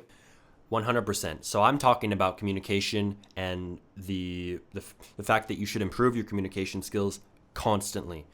I believe that communication skills are one of the most important, if not the most important skill. I think that communication is something that many people don't focus on. They don't focus deeply on improving their communication skill. They don't think deeply about how can they improve their communication skill. They don't look at the different methods that you can improve your communication skill. Because people think, oh, it's just so basic, it's so simple. Everyone can talk. But most people don't realize that in a huge way, they probably have some huge mistakes to improve upon in their communication, some huge deficits in skill, and they aren't even aware of it. So through making content, I have realized very quickly that communication, there's a lot of things most people need to improve upon. When you start, you record your voice, you throw it in your editing software, and then you listen back to it. And as it plays, you start to cringe big time because you're starting to really hear for the first time the mistakes in your communication, the problems in your communication. You hear the squeaky voice, the voice cracks, the ums, the uhs, the massive gaps, all the mistakes that you weren't fully conscious of before, you have now just become conscious of them. And it is a major shocker for many people when they first hear their voice on a recording, or just when they hear their voice on a recording in general. Your friend might record your voice on their phone, and he might pull out his phone, record you, and then play it back, and you absolutely cringe, and you tell him, put that away, I don't want to hear that right now at all, please do not play me back, delete it. Most people are this way. If somebody records their voice, they don't want to hear it. This is a fact. So most people have a lot to improve in their communication skill. And when you make content, you will improve a lot. I think that content creation is the best way to improve your communication skills, hands down, because you get a feedback loop. Something essential to improving that communication is having a feedback loop that you can analyze. If you're speaking to people in your day-to-day life and you're having conversations about the weather, about dogs, about Roblox, but you aren't recording these things, you don't have much to analyze. You might be able to analyze it in the moment a bit. You might be able to think back on it, but you don't get the crisp, detailed representation of your communication as you get when you record your own voice.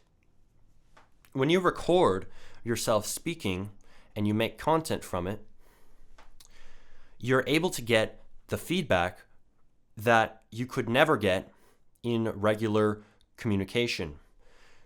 You are able to play it back, listen very closely, analyze every single voice crack, analyze every single analyze every single filler word, such as like, such as such as ah, and you're able to systematically cut these out of your communication. And there is no better way to do this than content creation, as I see it. And you get a feedback loop. This is constant feedback, and you start to improve your communication because you have to. As you record more videos, you have to go back, listen to it, and find ways to improve it. You have to as a content creator, which means that it is one of the best ways to improve. You're forced to improve in a huge way. Now, a great analogy for this is it's a lot like being a professional athlete with your communication. If you're in the NBA and you're a basketball player, you're going out on the court, you're playing games, you're going to pass to your teammates, you're going to move on the court, you're going to take shots, and then you're going to come back, you're going to sit down, and you're going to watch back on video every single second of your game. You're going to analyze every detail. You're going to analyze every pass, every move, everything, and you're going to refine it and improve it in the next game. You get that feedback loop. And when you do content creation, it's just like becoming a professional athlete with your communication. When you do content, you will become a professional athlete with your communication. You're going to get an advantage over everyone who does not do content creation, and that advantage is in the number one skill in the world, communication. Just start. I think, yeah, like being able to just talk in a way that captivates people's attention is a skill that it's like there's an incalculable ROI from that. I mean, it definitely is. I think it's the most powerful and important skill to learn, just being able to communicate.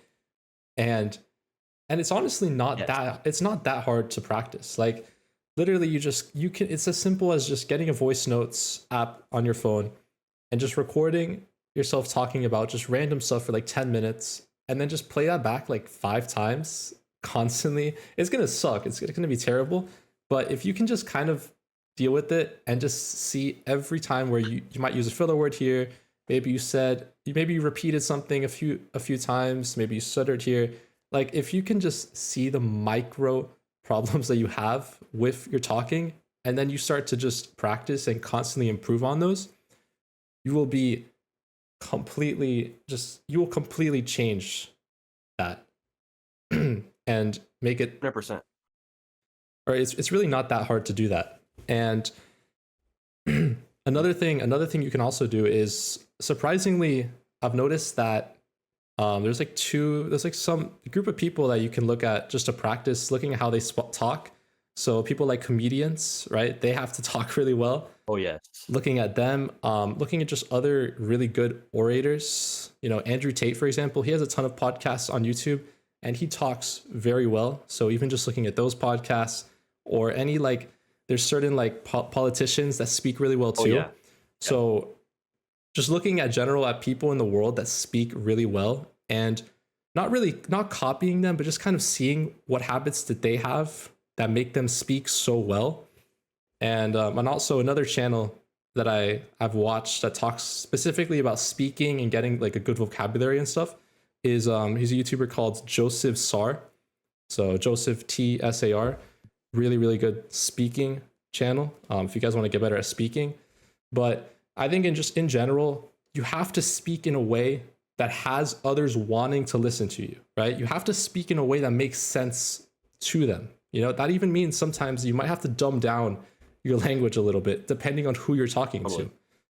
And so it's a super powerful skill, and you can just kind of take what me and Smarty have said about the skill and then just go from there and practice, because trust me guys, this is a skill that you will be thankful that you can speak well in 10-20 years. Completely agree. And you mentioned some great communicators and great people to learn from. And I like what you said about politicians, because I think politicians is one of the most high pressure environments in the entire world. And when you look at politicians especially and analyze their communication in their interviews, etc., you're able to pick up on a lot of specific patterns, and you can copy these. You said don't copy. I would actually say do copy, because I believe that it's about pattern recognition. When you start looking at communication in terms of patterns, find patterns in language and then use them again and again, that is going to be one of the best ways to improve your communication skill. See, we speak in patterns. You might have certain words you say to say hello to your friend. You might say what's up one day. You might say hey another day. You might say how's it going another day. These are different patterns of communication.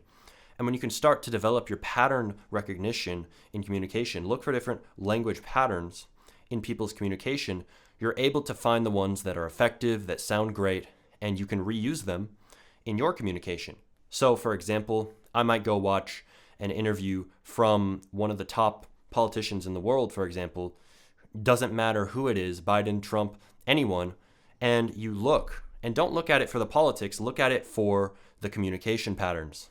Recognize the patterns and then use them again and see how it works for you, and adapt based on feedback. As I discussed earlier, feedback is a huge thing in communication. So, yes. And you had some great points. You had very good points on there. And I definitely agree. Yeah, definitely. I just want to restate how important it is. Like, being good at speaking will literally open up whole new worlds for you. Like, I hope you guys realize that. Like, it's so important. And like, I can't even express it enough in this Roblox podcast that we're doing here, but like anyone here watching, speaking is huge. So definitely I would suggest you guys practice that and get good at it. Now, the other skill that I have here that I think is also really, really important, especially now with technology kind of getting better, this is going to be really important now to get good at this. And also with social media in general, storytelling. I think storytelling and being able to tell a story and being able to tell something that people will really remember is super important, especially with social media. With YouTube, with TikTok, everything that you watch, all the content that you watch is a story. And all of the creators have mastered the art of storytelling. It's a very, very valuable skill as well. So I want to see what you think about this as well, Smarty. I definitely agree. I think storytelling is a massive skill that you need to develop and become great at. I would say that this has been a major focus of mine lately. I've made the intention to incorporate stories into my communication more. It is hard, I'll admit. It is very hard. You probably noticed at the start of this stream, I've had some improved storytelling. If you were to go back and listen to my older videos, I didn't tell stories like that. I told my origin story on Roblox and my channel and Jimmy Games, etc., very clearly and very detailed and pretty engaging as well. And I would not have been able to do that before. I think storytelling definitely is one of the most important skills, especially nowadays, as you said, Chris, with the 21st century being so focused on technology. People's minds are designed to consume stories. So when you speak in a storytelling format, when you tell stories, you're communicating with the mind in a much better way than if you were just dryly communicating information or not putting forth your thoughts very well. And I would also say that this connects in a very large way to psychology. I mentioned a few skills earlier, but I don't think that I really went in depth on what I truly think is important for you to develop. So I mentioned persuasion, etc., but these skills, storytelling, persuasion, marketing, sales, and the like are all within a higher level category that is psychology. I believe that understanding psychology is one of the most important things to do. Everyone should learn about psychology, and the more that you learn about psychology, the more that you'll start noticing things that you didn't notice before, such as when people are rude to you. Oftentimes, you might be hurt by this in the past. People might be saying, "Bro, why do you make Roblox games? That's stupid. That's for kids." In real life, your friends might say this to you. And in the past, before you understood psychology, you might think, "Oh, these people are really rude. I don't like this." You might not know how to respond, etc. But if you understood psychology, you would understand that likely these comments and this attitude from these people is likely rooted in insecurity and envy. You would understand that most of this hate, criticism, rudeness, etc. is rooted in envy and insecurity. So psychology is a massive superpower because you get X-ray vision to see through people around you and their motivations, etc. in a way that you could never get before. You get to see through the matrix of human interaction in a way that is crystal clear, and 99% of people do not develop this. So, additionally, psychology ties in perfectly with communication. We mentioned sales, marketing, and storytelling. These are all communication skills in a huge way. Psychology allows you to understand how to communicate perfectly with people because communication is highly tied in to psychology. Language is processed inside the brain, obviously. And that means that understanding psychology is going to be one of the number one aspects that can improve your communication. If you learn about psychology, you would learn how to capture people's attention, how to hold their attention, how to emotionally engage them, and how to move people and persuade them and cause them to take action. And all these things are very powerful, and you need to understand storytelling. You need to understand psychology, if you're going to be able to do these things. So very powerful overall is understanding psychology on multiple levels. And I would also say that when you are struggling to communicate with people, oftentimes it is coming from a lack of an understanding of psychology. You got to be able to engage people emotionally. And many times, many people, even I struggle with this sometimes, everyone does, being able to engage someone emotionally in a story, etc., seeing them light up with a great expression on their face because they're enjoying it, it can be hard to get to that point. And when you understand psychology, you would understand that to get to that point, you have to have a great tone that delivers that emotion perfectly with your voice. You have to have the perfect sensory elements, describe sensory details because those are connected to emotion in the brain. You would understand that you need to communicate in a way that activates people's crocodile brain / the primal brain, and then the limbic system, the emotional aspects of the brain, rather than focusing on the logical part of the brain to fully engage them. You would start to understand these things as you gain more and more experience and read more and more about psychology. So very essential thing to do is to understand psychology. I've discussed this quite a bit on Smarty Talks. In many of my episodes, it's become a major topic for me because it's a major passion for me right now to study this stuff. So I'd be interested to hear what you think about that, Chris, because it definitely ties in with everything you're saying. Yeah. I feel like psychology is kind of like just the underlying combination of all of these smaller skills, so you have like communication, storytelling, speaking, and then there's psychology. So yeah, psychology is huge though. Just knowing how people work is so important. And if you master psychology, you're going to be very well off because then you know how people work, and you're basically able to get anything that you want basically in any context, in any arena, if you master psychology. And one way that I recommend if you want to learn psychology, something that I have here about it is basically in any situation or any scenario, ask yourself, what can I learn about humans and the way the mind works from this? If you Mm, constantly ask yourself that question for like every scenario, every event that happens, everything in the world, if you're constantly asking yourself that question, you'll become very good at understanding psychology, understanding why we do certain things and how to get certain results that you want, basically. definitely agree. I think that understanding persuasion is essential. Many times when we come to somebody with a request or we want to help them do something or we want to have someone take action, it's very hard to get them to do that. And you got to understand how to leverage your understanding of psychology to move people to action.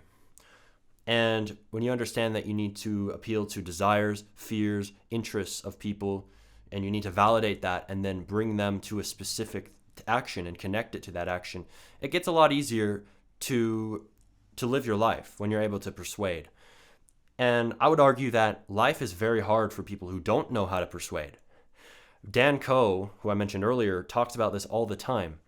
You either understand human nature and understand how to sell, understand how to market, understand how to persuade, or you're going to work for someone else who understands how to do that. You either understand human nature or works for someone else who does. So you have to learn how to persuade, how to sell, how to market if you want to work for yourself and not for someone else, because most people never learn these skills. Most people don't understand psychology to the level they need to move people to action and to accomplish the things that we're discussing now on this stream. So when you learn it, you're going to get way ahead of most people. Definitely. Yeah. And I also just want to go back to storytelling because I think that's also a huge skill. Like there's a quote by Steve Jobs, and he said, the most powerful person in the world is the storyteller. Like being able to tell a story and basically transform people into a whole world is so powerful. And the thing about like storytelling is I have this here, and I think it sums it up pretty well. Good storytelling creates a vacuum around you and your audience and causing a rip in the space-time continuum, leaving them wondering what happened, right? Like it basically just completely rocks their whole worlds when they have really good storytelling in front of them, right? And Mhm. if you really think about it, if you think of like a YouTube video that you remember, maybe you watched it like years ago, but you still remember a certain YouTube video or maybe a certain movie, the reason that you still remember that is because of the storytelling in that. And so I hope that kind of illustrates how important that skill is of being able to tell stories to people. It's a huge skill, especially now with social media. If anyone here is making content, you have to master the art of telling a story. Completely agree. Definitely. Yeah. And also one book that I want to recommend for anyone that's interested in that is Save the Cat. Great storytelling Mhm. book. So if you guys are interested in that, Definitely. definitely get into I'll that definitely have to look into that. for sure. Yeah. Can I tell you a story? Sure. All right. So when I was sitting down to make my Roblox scripting guide for the easiest beginner guide to Roblox scripting, I sat there for weeks typing and typing and typing, and I was thinking about how to make the best possible video for Roblox developers to learn scripting very quickly and easily. And it was something that I had struggled with before. So I was making a video that was specifically designed to solve the problems that I had encountered when I was trying to learn scripting. The videos weren't motivating, the videos weren't engaging, the videos weren't funny, usually. So I wanted to solve this, and I wanted to make the easiest beginner guide to Roblox scripting. So after working on it for weeks, I started to record. And in the intro, I have a story. I have a storytelling intro for a huge reason. Because of the reasons we've been talking about, especially stories engage people. And especially when you have a relatable story, that is going to engage people on a whole new deep level. So if you click on the easiest beginner guide to Roblox scripting and you start listening to it, you're going to instantly hear a funny story about how you as a developer were working on your game and placing parts around, making this great game. You're planning to hit the front page, but then you realize you don't know how to script and you don't know how to make the game actually work. So my story perfectly ties this up. It makes something that perfectly mirrors your situation, and it engages you. And the powerful thing about having a story in the beginning of this video is that I believe that it was one of the main factors that allowed it to get over 2.6 million views. And this is because people who click on the video who might not even be interested in learning scripting will still watch for that engaging, funny story that pulls them in. They will still watch those few minutes in the start. And a few minutes in YouTube retention is quite a lot. And I truly believe that this allowed it to get to well over 2.6 million views. And it proves that storytelling is important, and it will help you to succeed in the modern world and potentially get millions of views like I've done with that video. And it shows how also relatability is really important in storytelling. Definitely, yeah.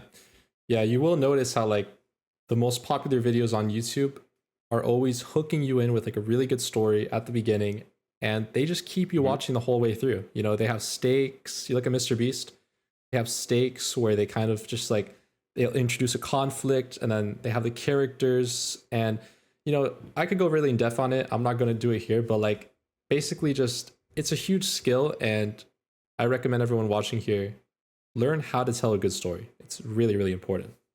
And that's something right now that I'm working on personally that I want to improve on. Yeah, me too. So we're not perfect, guys. Like, we're also working on this. All right, let's talk about AI, because we're in the middle of an AI revolution right now. AI is going crazy. It's kind of like how the internet was like back in like the 80s and 90s. And so we're in the middle of this revolution. You know, OpenAI, they released ChatGPT 2 years ago, and I was there. I was an OG when ChatGPT first came out. Like, I remember when it first came out. And Yeah. it's basically completely changing the whole playing field.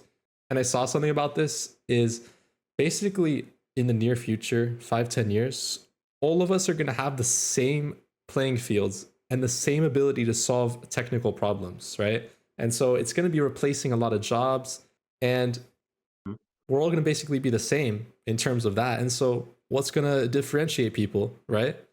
Basically, the only things that will be left are social skills, which is kind of like communication, like we've been talking, and creativity, kind of like storytelling that we've been talking about. So it kind of goes back to the skills. Really, that's all that's going to be left. Being able to talk to people and being creative. Those are like the only things that will be left after AI comes and just changes everything, right? Because, you know, technical skills are good, and I would still recommend learning those things, and like coding also, I think is huge. But you do got to realize AI is coming quickly and is going to change a lot of this. So I'm just kind of curious what you think about that. And then also just in general, what do you think about AI, using it for like content and for improving your workflow? What do you think about AI in that term? Definitely, I agree with all of what you said about AI, and it's essential that you use AI. And I would add that you mentioned social skills and creativity as being some of the most important things. I also strongly believe that one of the most important things to have in the AI revolution is something that me and Chris both have, and it's something that you'll need if you want to succeed in this AI revolution. That is building a brand. I believe that branding is going to be one of the most important aspects of succeeding in the AI revolution. Think about it. If you have a brand, you are something that people remember. You have a reputation. People know you. Somebody could come up on the scene and upload 1 million videos a second made by ChatGPT today. But someone who has been going for years, who already has built a dedicated audience and already has fans and has been making content for a long time, even if they're only uploading, say, once a month, once every few weeks, they're gonna do better than that AI channel. Even though they're able to succeed at putting out tons and tons of content, nobody knows them. When you build a brand, you're going to have mental real estate. You're going to own space in people's minds. People are going to know you. You're going to have a reputation. And this means that you're going to be able to beat the AI in a huge way. So I think brands are going to be one of the most important assets, if not the most important asset to own in the AI revolution. So as for using AI in content, which is something you mentioned, I believe that you should use AI to its maximum ability. I think there's nothing wrong with using AI. There's many people who will demonize AI. They'll say, this is hurting artists and this is bad and this is causing people to lose their jobs. And I agree, those can be problems that are happening, but you can't change that. You can't change what's happening with AI.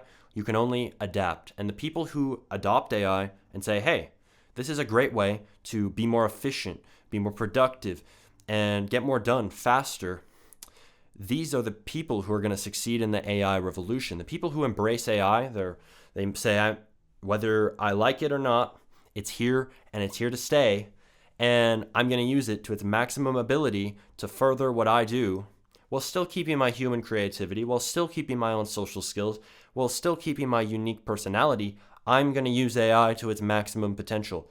The people who adopt this attitude are going to succeed in the AI revolution. That's what I believe. And I think that you can use it for anything that you want to use it for. Of course, retain your uniqueness, but you can use it on the low-level tasks. You can use it to automate small things. As Chris mentioned earlier, for videos, you can use it for ideation for your content. You can use it for a baseline, for a basic version of a script. You can use it for an outline. You can use it to help you plan out content, tweets, videos, you name it. You can also use it to automate things like planning a schedule or prioritizing tasks. You could send it your to-do list. Tell me the priority of these tasks based on this criteria. You can save a lot of time with AI in many different ways and in many different things. So, use it. And use it for all you can, and then fly higher and use your human creativity, your human intellect, your unique personality to do the high-level activities such as running your brand, going towards your vision, and managing your team, and being you. That's what I would say for AI. Wow, that was great. Yeah. I think like what I like to think about for AI is like, don't let AI create your content, but like let it enhance your content, you know? So it kind of can do like the finishing touches for you, and it can like kind of do like the first starting when you have like no clue and you need something in your head. That's when I love to use AI. I use it at the start and the end, kind of like that. But in the middle, when you're like really just working on like the meat of it, I don't really like to use AI as much. You know, I see like videos of obvious AI scripts and AI voices, and I just click off immediately. I hate content like that, honestly. And it's probably only going to go more and more as AI gets bigger and bigger. So yeah, I would just recommend kind of let it enhance your content and work with it, but don't let it overtake you, you know, because once you let it overtake you, then people kind of start to sense that, and it's just not good, you know? And I think authenticity is going to become a lot more important. Like just having like a real personality, you know, as AI is going to get bigger and bigger, it's really important to be authentic, have your personality, you know, being raw. Like I've noticed that videos on YouTube that are authentic tend to do really well. You know, I've seen there's a YouTuber called Sam Solik. He does like gym videos, and he's like super authentic. He just films himself in his car, and it's like just it's as real as it gets. And he has like millions and millions of subscribers. He's huge. So that's going to become a more and more important thing as time goes on in the AI revolution. Great points, Chris. I completely agree. I see those people who make full AI videos with entirely made with AI voice, entirely made with a ChatGPT script. They don't do anything unique, and these videos are almost always complete garbage, and you click off right away. You're right. So don't make your entire videos with AI. Never do that. But as I said, use it for those low-level tasks. Use it for a baseline. Use it for the basic outline. Use it for things that you couldn't come up with that are small, and then infuse the rest of it with your authenticity, with your unique personality. Stay you, and use AI to its maximum potential while you do that, and continue using it to flourish. And you said that you should use it for, I think the way I explain it kind of differs slightly from yours. I said low-level tasks. So I think automating the low level, and then you can focus more on the high-level tasks. I think you had more of a general, you mentioned more of a general use of it. However, I think focusing on the low-level task is going to be the best thing, though, for your use of AI, because it can automate tedious things for you. And I think that's the best way to use it. Yeah, I fully agree. I think low level tasks are also really good to use with AI. Like, I fully agree with that. So yeah, great points. Let's talk about learning, because I think learning is really important, especially with like things like books out there, videos, Twitter. There's a lot of resources to learn different things. You know, we just talked about a ton of skills, but how do you learn those, right? So I'm kind of curious if you could give anything on just kind of how do you go about learning things when you really want to learn something, and you know, what can you teach people watching about that? That's a great question. And I think continuing on with AI is opening a huge way to get a better education. People might not realize this about AI, but it's a great way to find resources to learn better. I don't think that you can get the best explanations for everything with AI, but you can absolutely have a conversation with ChatGPT discussing, hey, can you tell me some quick insights about mindset? Tell me the basics of developing a good mindset. Oh, tell me some books that I can go to develop my mindset. Tell me about some prominent people who discuss mindset. You can go to AI for getting an overview of the topic, and you can really have a great conversation with ChatGPT and get a good baseline understanding of the topic from doing this. Then, and this one's my favorite thing, you can use it to get learning resources. So you can talk to ChatGPT, you can say, hey, in psychology, tell me about some of the, what they call seminal works in this field. Tell me about the seminal works in psychology. And you can get the oldest works, the most core, foundational, root of the tree works in a topic. So you could say, hey, what are the seminal works in psychology? It's going to go to Carl Jung, etc.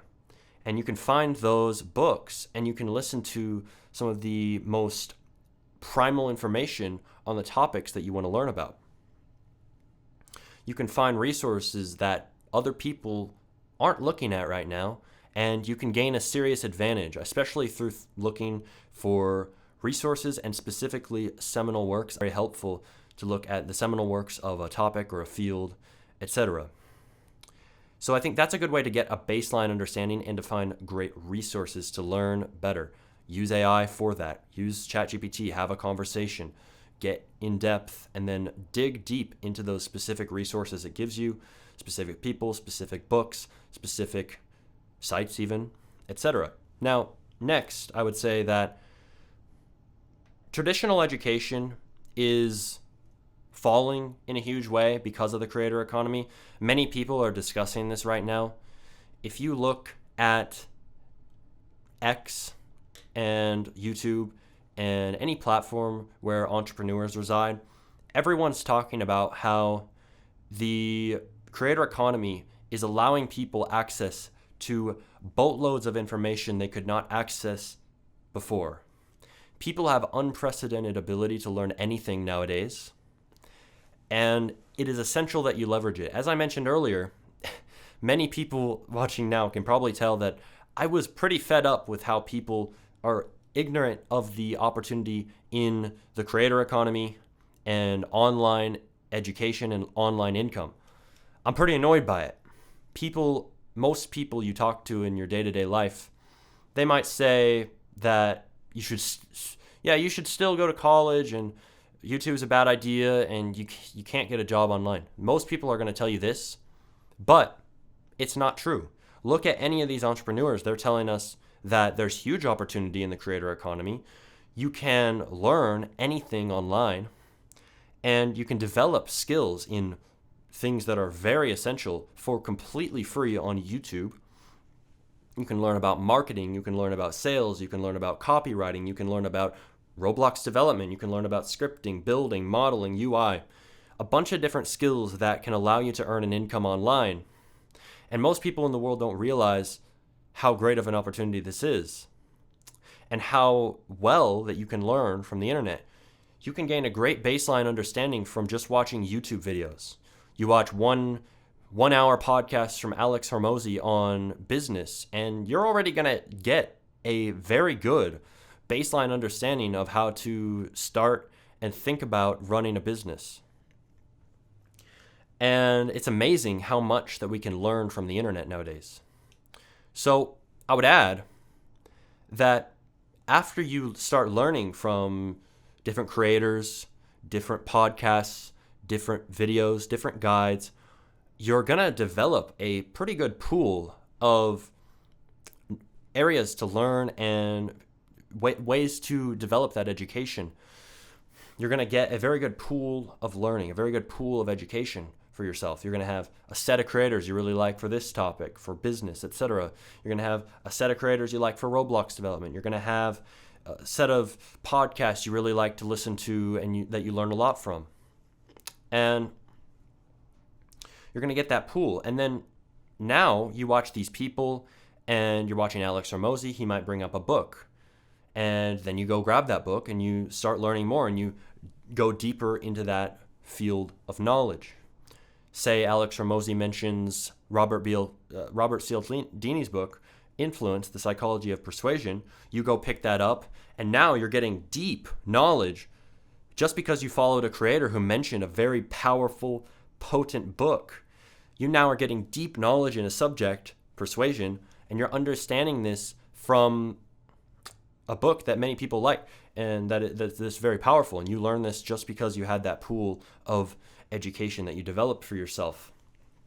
And you start learning about authority, social proof, reciprocity, liking, scarcity, and you start applying these techniques in your communication. You start becoming very advanced. And through all this process of developing this pool of education for yourself, you now have been able to get to a level that's very advanced without ever stepping foot inside of a college or a mainstream educational system building. You haven't stepped one foot in there. You haven't even gotten near those buildings, and you've developed a understanding and skill, applied skill, that is going to be higher than most people ever will get in that field. And you're able to become somebody who understands multiple skills very fast. You can become a multifaceted creator. You can become a multifaceted person with multiple skills very fast with the internet. And that's my take on it. That's amazing.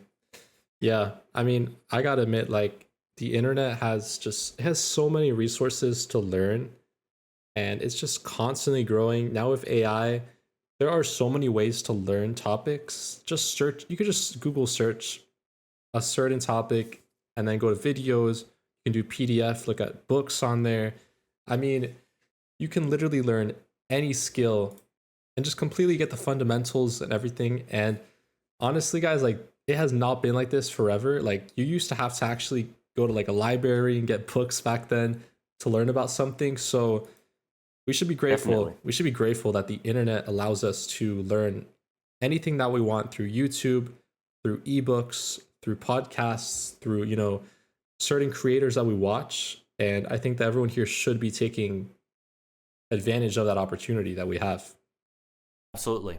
And this concept of developing that pool of education is very powerful because you can develop that personal pool of education for yourself, and you can pick your teachers. You can pick your areas of study.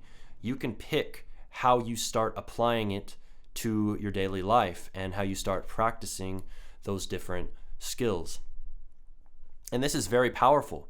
You're able to have self-directed learning in a way that was never possible before the internet allowed you to do it.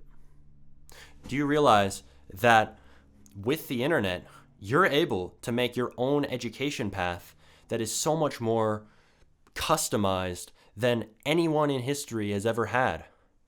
Do you think that even world leaders of the past, do you think that people that were the US presidents decades and decades and decades ago, or hundreds of years ago, do you think Abraham Lincoln was able to create such a unique educational pool? No.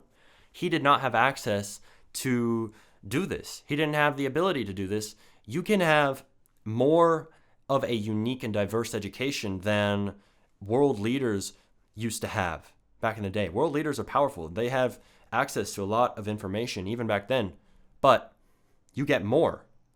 So think about that. You get access to more information than Abraham Lincoln. Isn't that remarkable?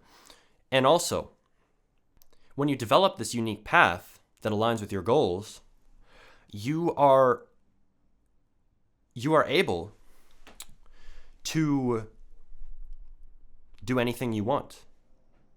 See, if you go down a specific path for a specific career in college, and I'm not saying college is bad, I'm just saying in the space that we're in and that you might be in if you're watching, it's probably not the best choice for you. It might not be what you want to do because of the opportunity I'm discussing now. If you're going to college, though, you are stuck with your major, etc. You're stuck on a certain path that was already pre-paved for you. But if you create your own custom education pool, you pick your teachers, your creators that you follow, you pick the courses you watch, you pick the videos you watch, you choose the books that you read and get a deep dive in. Dude, you have unlimited access to completely 100% customizable education, and you can design it perfectly for the path that you want to go on. Say that you want to become a successful content creator. There's no college course for that. There's no Content Creation 101 college course as far as I know, but you can create your own. You can go watch the Mr. Beast podcast where he breaks down hours of secrets to content creation that helped him get hundreds of millions of subs. And you can learn that right now, sitting down on your couch. You can grab your TV remote and pull up the learnings from Mr. Beast.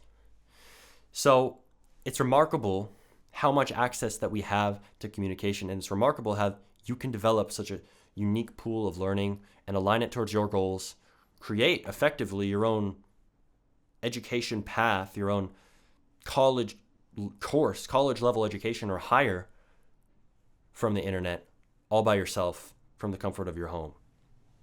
What's your thoughts, Chris?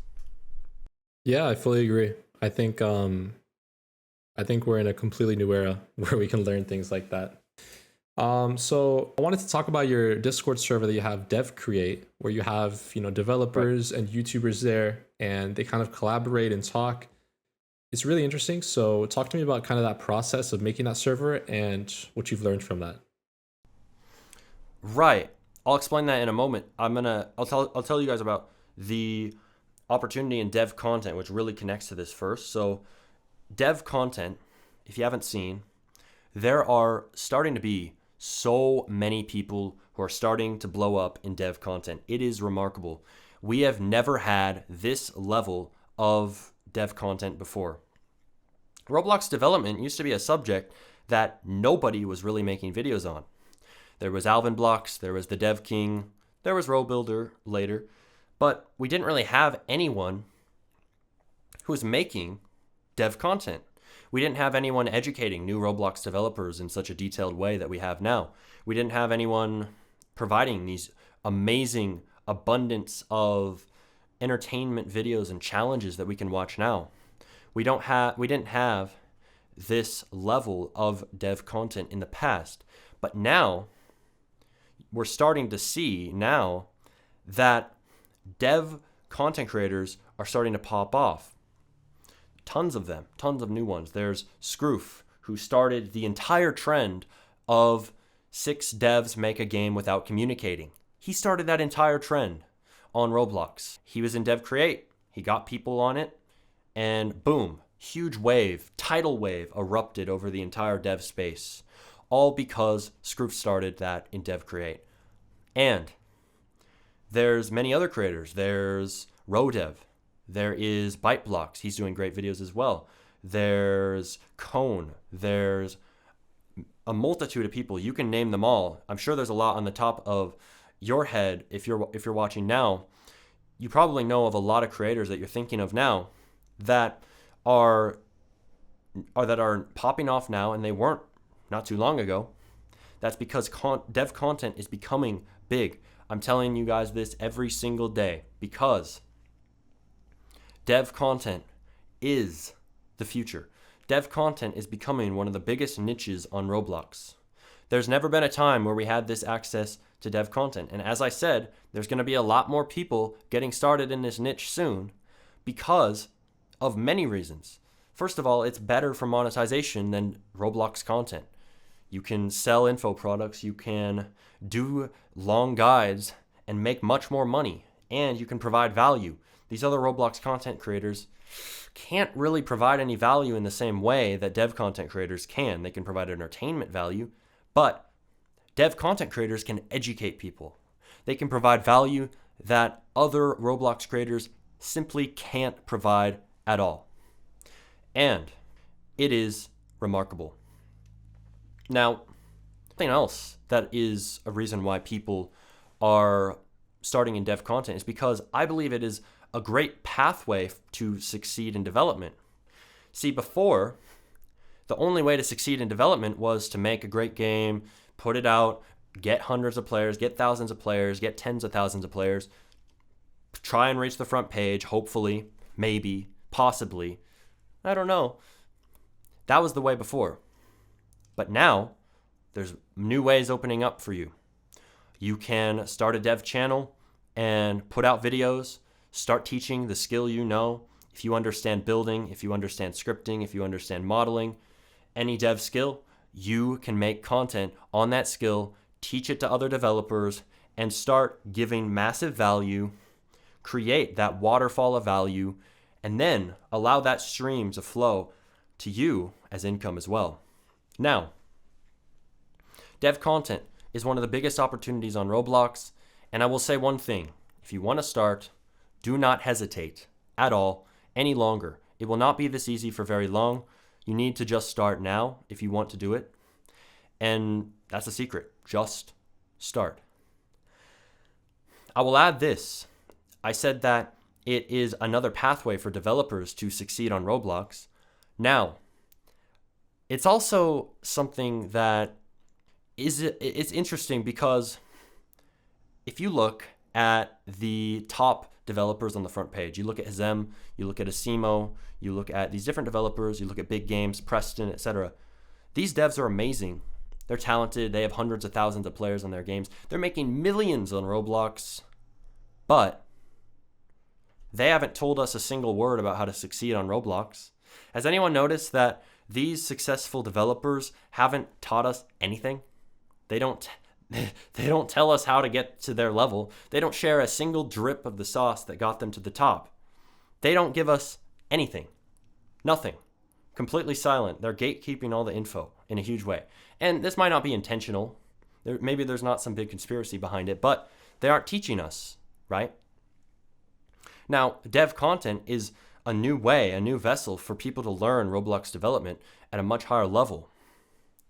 Dev content is a way for people to educate other developers and give value openly, stop gatekeeping, and allow any developer to learn about development. Allow any developer to learn about how you were able to get millions of visits. And you're able to teach developers. And also, if you're a developer and you're learning from us, you're able to learn Roblox development in a way that was never possible before. And you can't get this type of education from front page developers who are making millions on the platform. They aren't teaching you. So you can learn from dev creators. And if you know anything about development, you might think, I don't know enough to teach people. Nope, that's wrong. If you know anything about development, you are expert enough to teach someone below you. You can teach a beginner.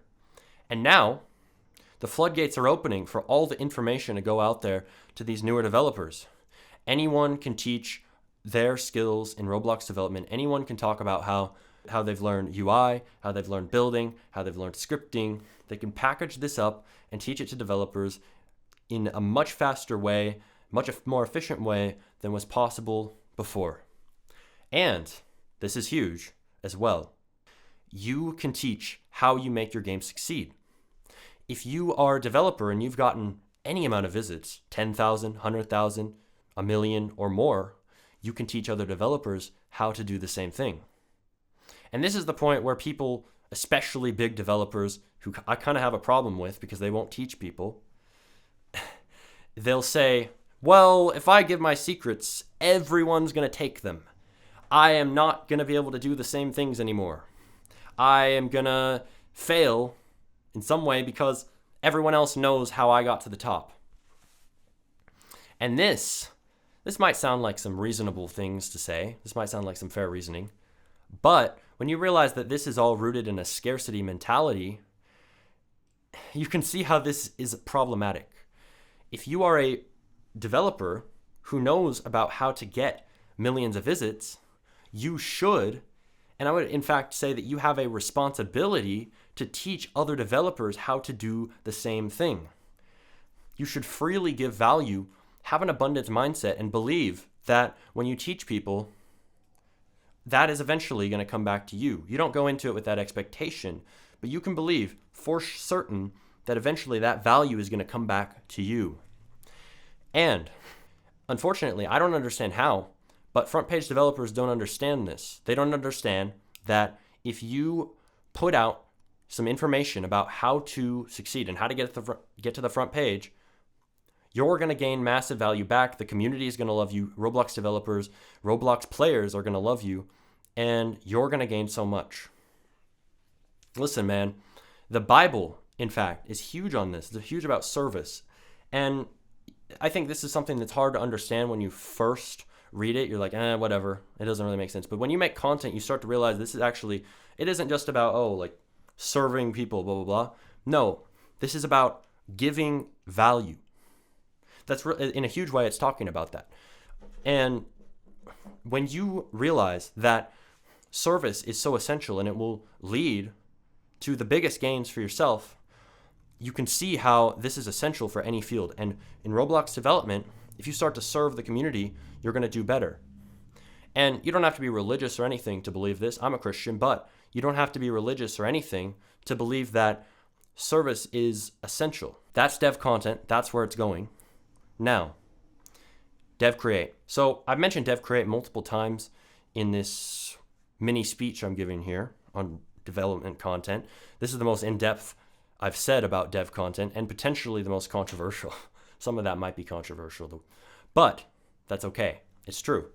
Dev create is my networking server, which will allow you to meet other dev content creators and network with them and make videos together. Just like Scroof, who made the 6 devs make a game without communicating. He started that entire trend rooted hugely in dev create. He found other people who he could work with on that video. He had them join up and they made the video and they made it amazing. And they basically started a trend. And it rooted in large part in dev create. Of course, it was Scroof's idea, but in large part, dev create helped define those connections that allowed it to be what it is. So dev create is a networking server for Roblox dev content creators. And when you start your dev channel, you're going to be able to join dev create once you have a good amount of subs. I believe the requirements are going to be raising to around 1,000 subscribers very soon. So dev create, huge opportunity.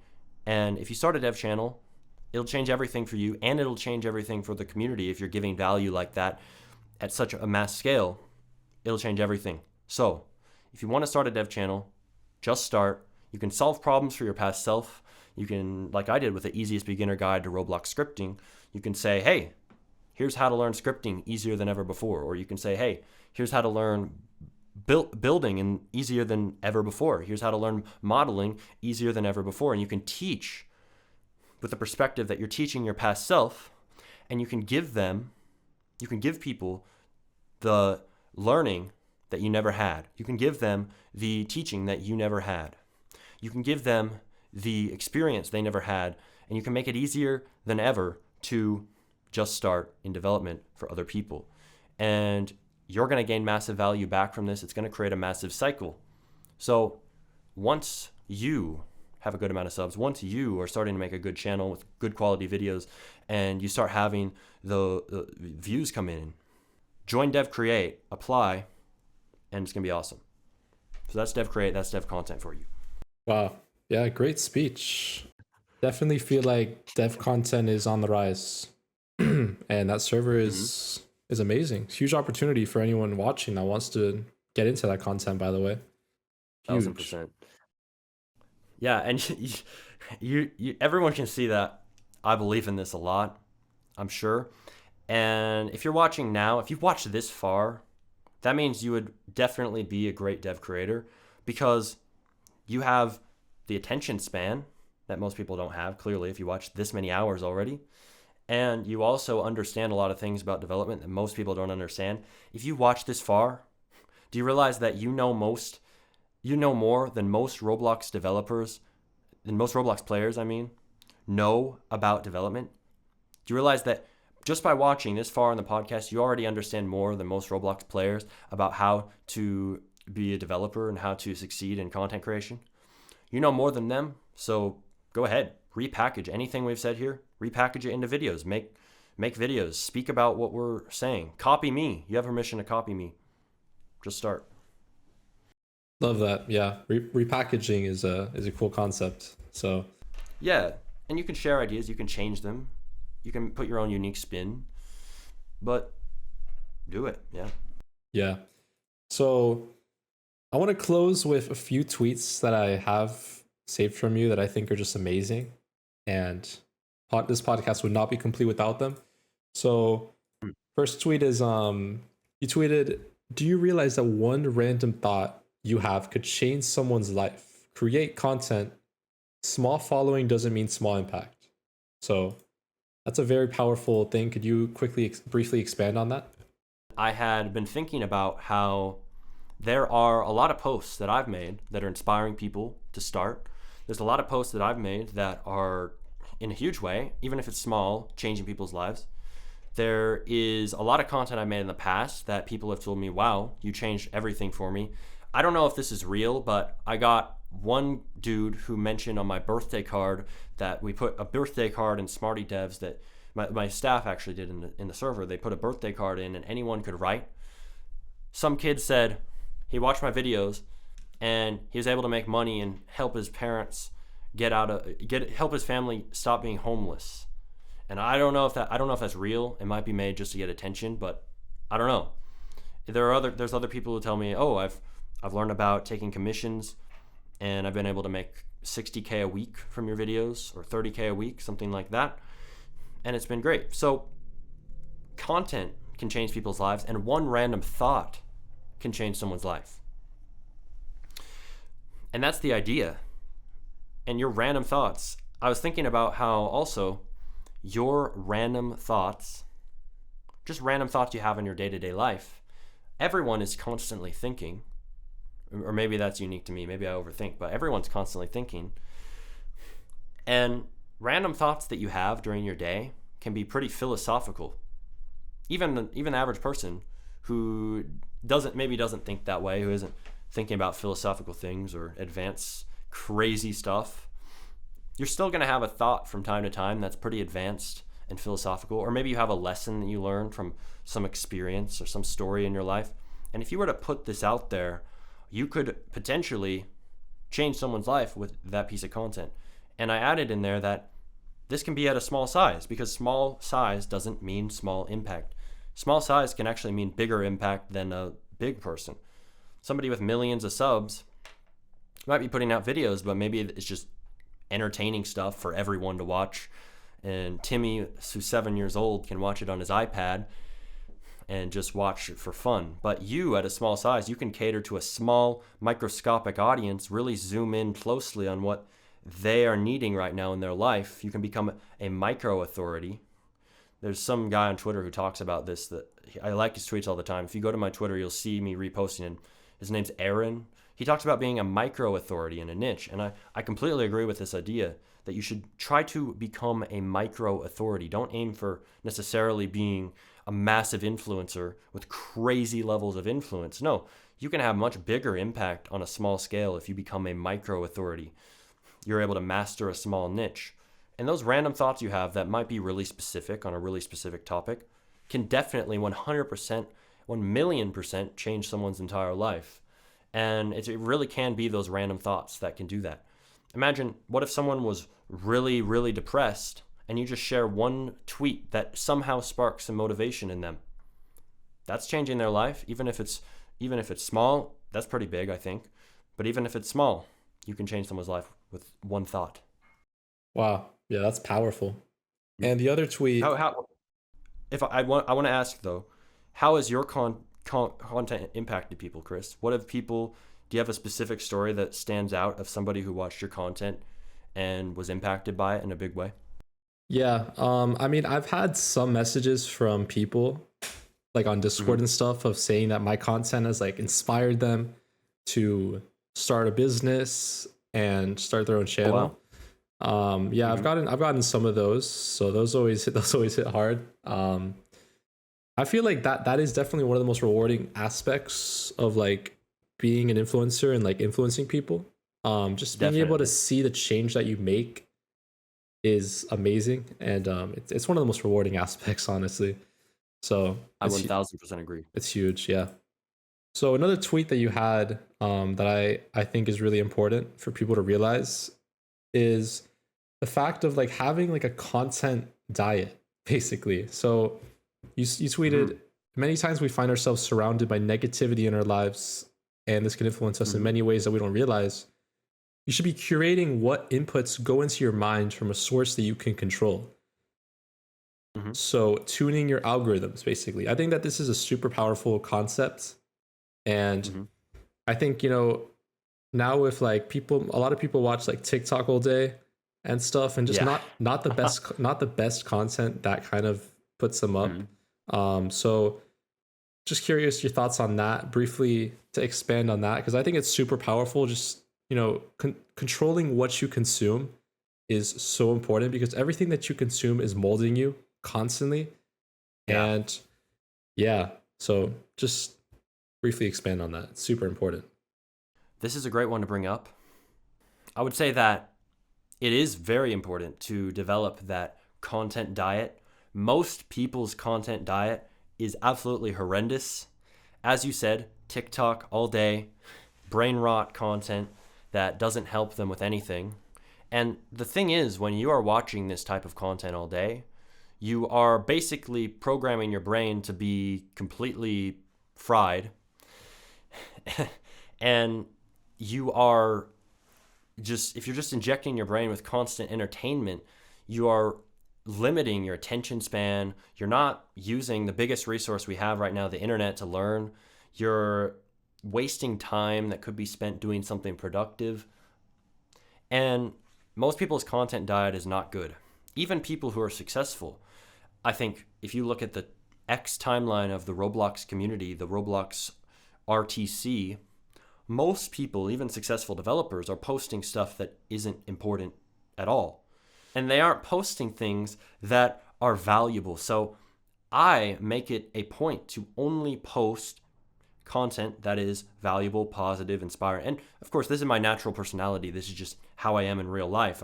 If you were to talk to me in real life, some people get annoyed because I'm just like blah, blah, blah, positivity and speaking about these types of advanced topics just randomly to people around. The thing is that I try to make some content that is just really inspiring, really value giving, and really useful to people. Especially my written content is all about this, and it is on stuff that doesn't just start in Roblox. It spans all the way to mindset, business, productivity, self-improvement, and more. So most of the Roblox community, though, they aren't engaged in this stuff. I would say most stuff that you see in the Roblox content space is wasting your time. And I mean, of course, it's fair. It's fine to watch some entertainment. I love Flamingo from time to time, etc. I love watching laughability and other people. But most of the time, watching entertainment only is a waste of time. And also, engaging in community drama, as you said, community can be very toxic, for example, on X. And engaging in community drama and even engaging in a lot of the Roblox news and constantly looking at this stuff isn't productive. Whereas you could focus on improving your mindset, improving your development skills, improving in business skills, improving your mind, rather than focusing on all this fluff, and focus on what's important. So I think curating a content diet is really important because you don't realize how things impact you fully. You don't realize how much you're influenced by things. And if you specifically curate your content, you can develop how you're influenced in a way that wasn't ever possible in the past. So to explain this better, I, as an example, do this. Everyone I follow on Twitter is all a business creator or a productivity creator or a self-improvement creator. I nearly only follow people on this, and I constantly read the posts on X. I like them, I retweet them. If you go to my Twitter, you can see, you'll scroll, you'll see people from Dan Coe to Stygian or whatever his name is. He has some really good tweets. A whole bunch of people who are in the money Twitter space and other places who post this productivity content. And I'm reading this very intentionally to give my mind those inputs and influences that can influence it deeper than you think. Because if you're constantly reading productive, positive, business-focused, mindset-focused, productivity-focused, self-improvement focused content, naturally your thoughts are going to gravitate towards these things, and you're going to start focusing on these things more. Your mind is naturally going to bring it up. You're going to remember some random tweet you read that was useful to you and sparked something in you, and it's going to come to mind, boom, and then you're going to start developing more thoughts on it. So developing a content diet that is positive, that is helpful, that is good for you is very important. And especially if you're in the Roblox space, I think it's a unique thing to have this and develop such a robust content diet. This is something I've done. I don't really see any Roblox people in my timeline. I only see these types of productive content. And it's a really unique thing in the community to do this. And if you do it, you're going to have such a unique take and a unique perspective and a unique knowledge base that most people in the Roblox community could never provide because they don't have this. And also your thought patterns, your way of thinking, your attitude is going to be molded to be positive. Your attitude is going to be molded to be productive. Your attitude is going to be molded to be focused on your goals, making more money, improving your mindset, improving in any way in your life, etc. Because you read this content, and that's going to make you become a unique force in the Roblox community, that most people on the Roblox community aren't going to be like. And I've talked about this a lot. I've talked about that you should bring what I say macro insights to micro markets. I say bring those big business concepts in marketing, sales, etc. Bring those into your Roblox development. Bring those into what you do on Roblox. Bring it into your Roblox commissions, and on and on. Take those mindset insights that you learn. Take those psychology insights that you learn. Take all this unique knowledge that you learn and take it to the micro market of Roblox, and you can be a very unique force and stand out from everyone else in a huge way. I think it's super important. Like, just in general though, just fine-tuning what you're consuming is so important. And you definitely had some great points. I think in general, just like your social media is your curated world. So don't blame the algorithm, because all it does is really just expose who you really are. it only shows what you want to see. So you got to Yeah. curate it to basically just empower you and constantly help you improve. And on Twitter, I have like there's this thing that you could do Twitter lists and you could just do certain Oh yeah. accounts. Super powerful. I have a private one with a ton of insane accounts and you get so much information on there. So Twitter is super powerful, especially when you have the right accounts. And 100%. even TikTok, like something like TikTok, if you curate it correctly, you can actually have a lot of really good content on there too. So very powerful stuff. YouTube also. I mean, there's literally there's interviews with like 1,000 views with billionaires on YouTube. So True. I've seen those. yeah, me too. And I always wonder why they don't have more views. It's because people don't want to. They don't want to put in the work. They don't want to watch. They're not going to watch a 2-hour podcast like this one. But if you guys have watched this far, then that shows that you are in the 1%. So Yeah. keep going. And if you watch this far, I mean, you're ahead of 99% of people. You are. And even if it's only in mindset, even if it's only in knowledge, even if it's only in the motivation that you're starting to build, it's all above what most people have. Most people don't understand these things that we're discussing on this podcast. Most people don't have this, really, they don't have the access to the information because they haven't given it to themselves. They scroll on YouTube and they only watch Mr. Beast and people like that. And there's nothing wrong with that, but they are missing out on the wealth of information that you can get when you watch podcasts like this. So I'm very happy that you have watched this far. Anyone who's watching now, you're going to do well. So I think one last thing I'd like to discuss that I wanted to mention last stream that I did, but I forgot, is this one. I'm going to read it out loud. A phone is not an entertainment device to waste your time on. It's a powerful productivity device that allows you to learn anything at any time, communicate with anyone, anywhere, create content, and earn an income online. It will change everything when you view it this way. So I like this trait because it changes how you view your phone.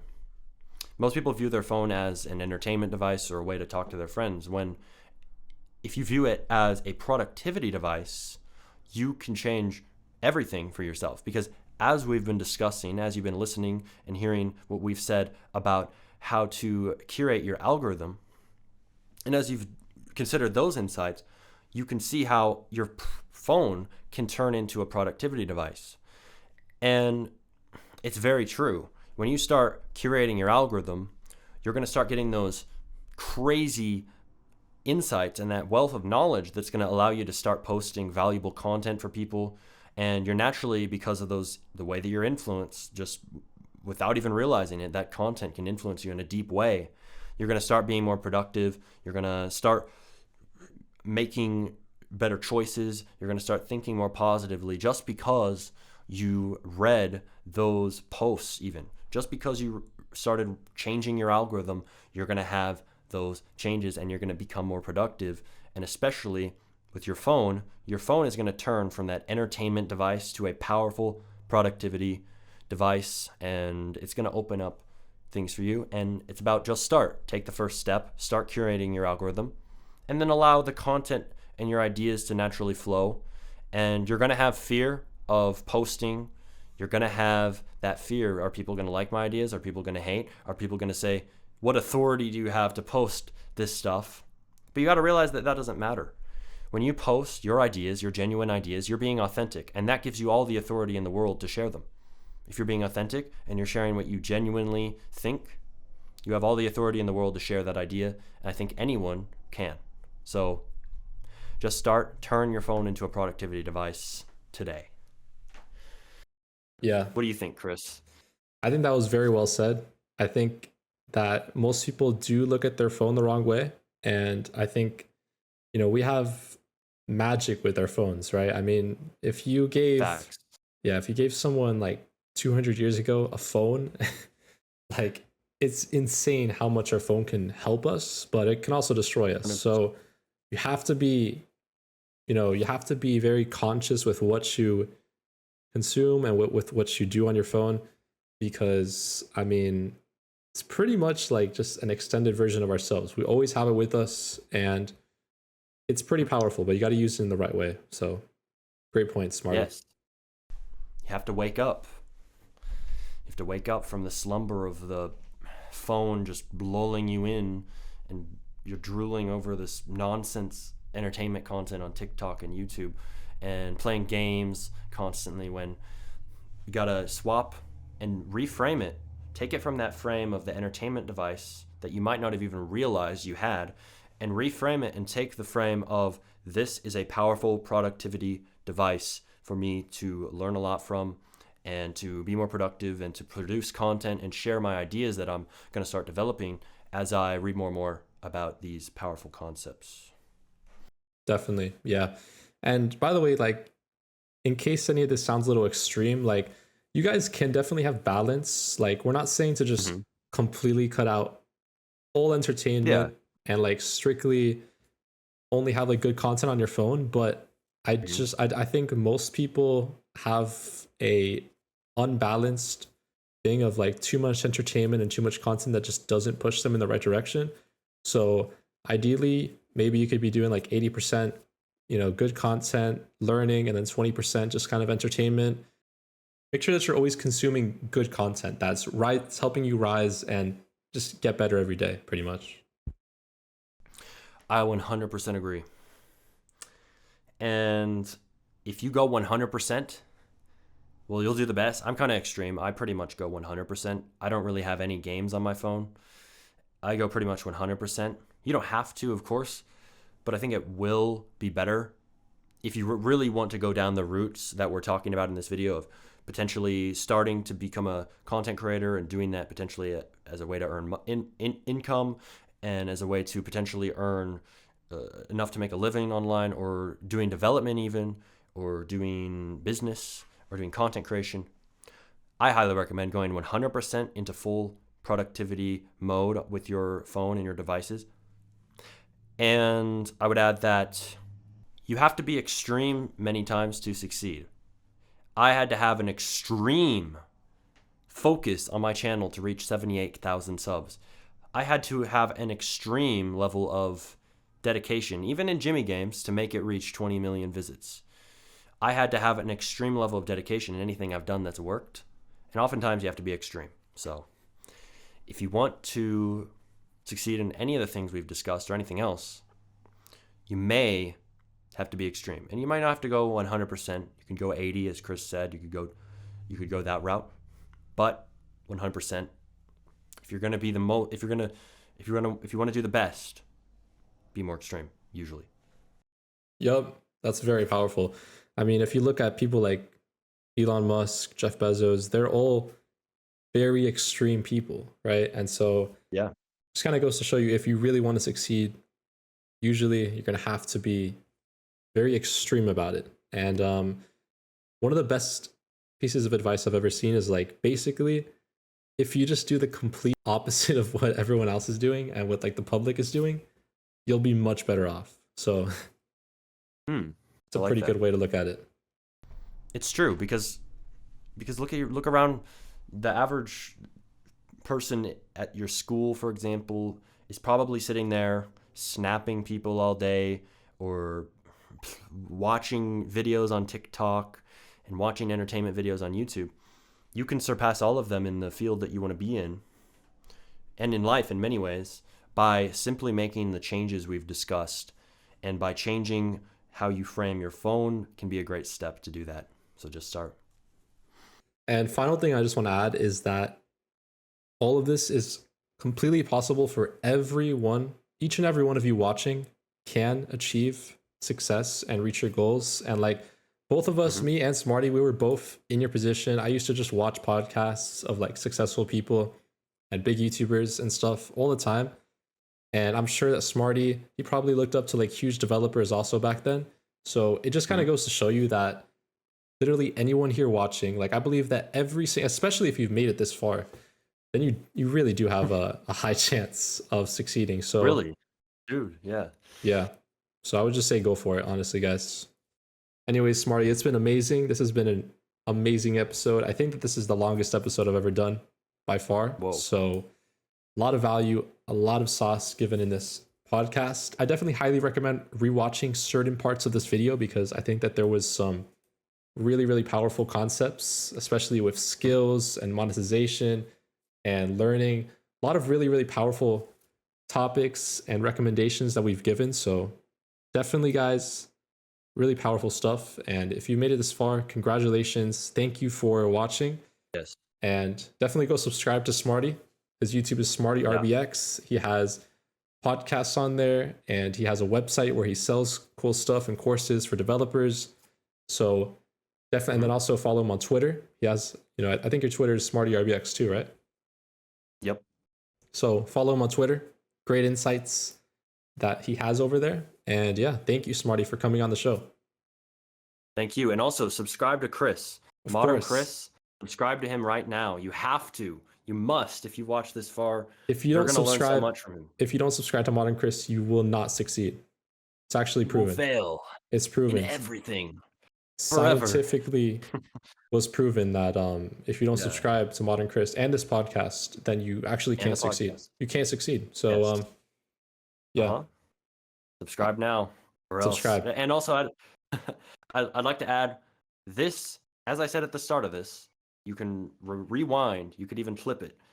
I said this is not just going to be a podcast, this is going to be a masterclass.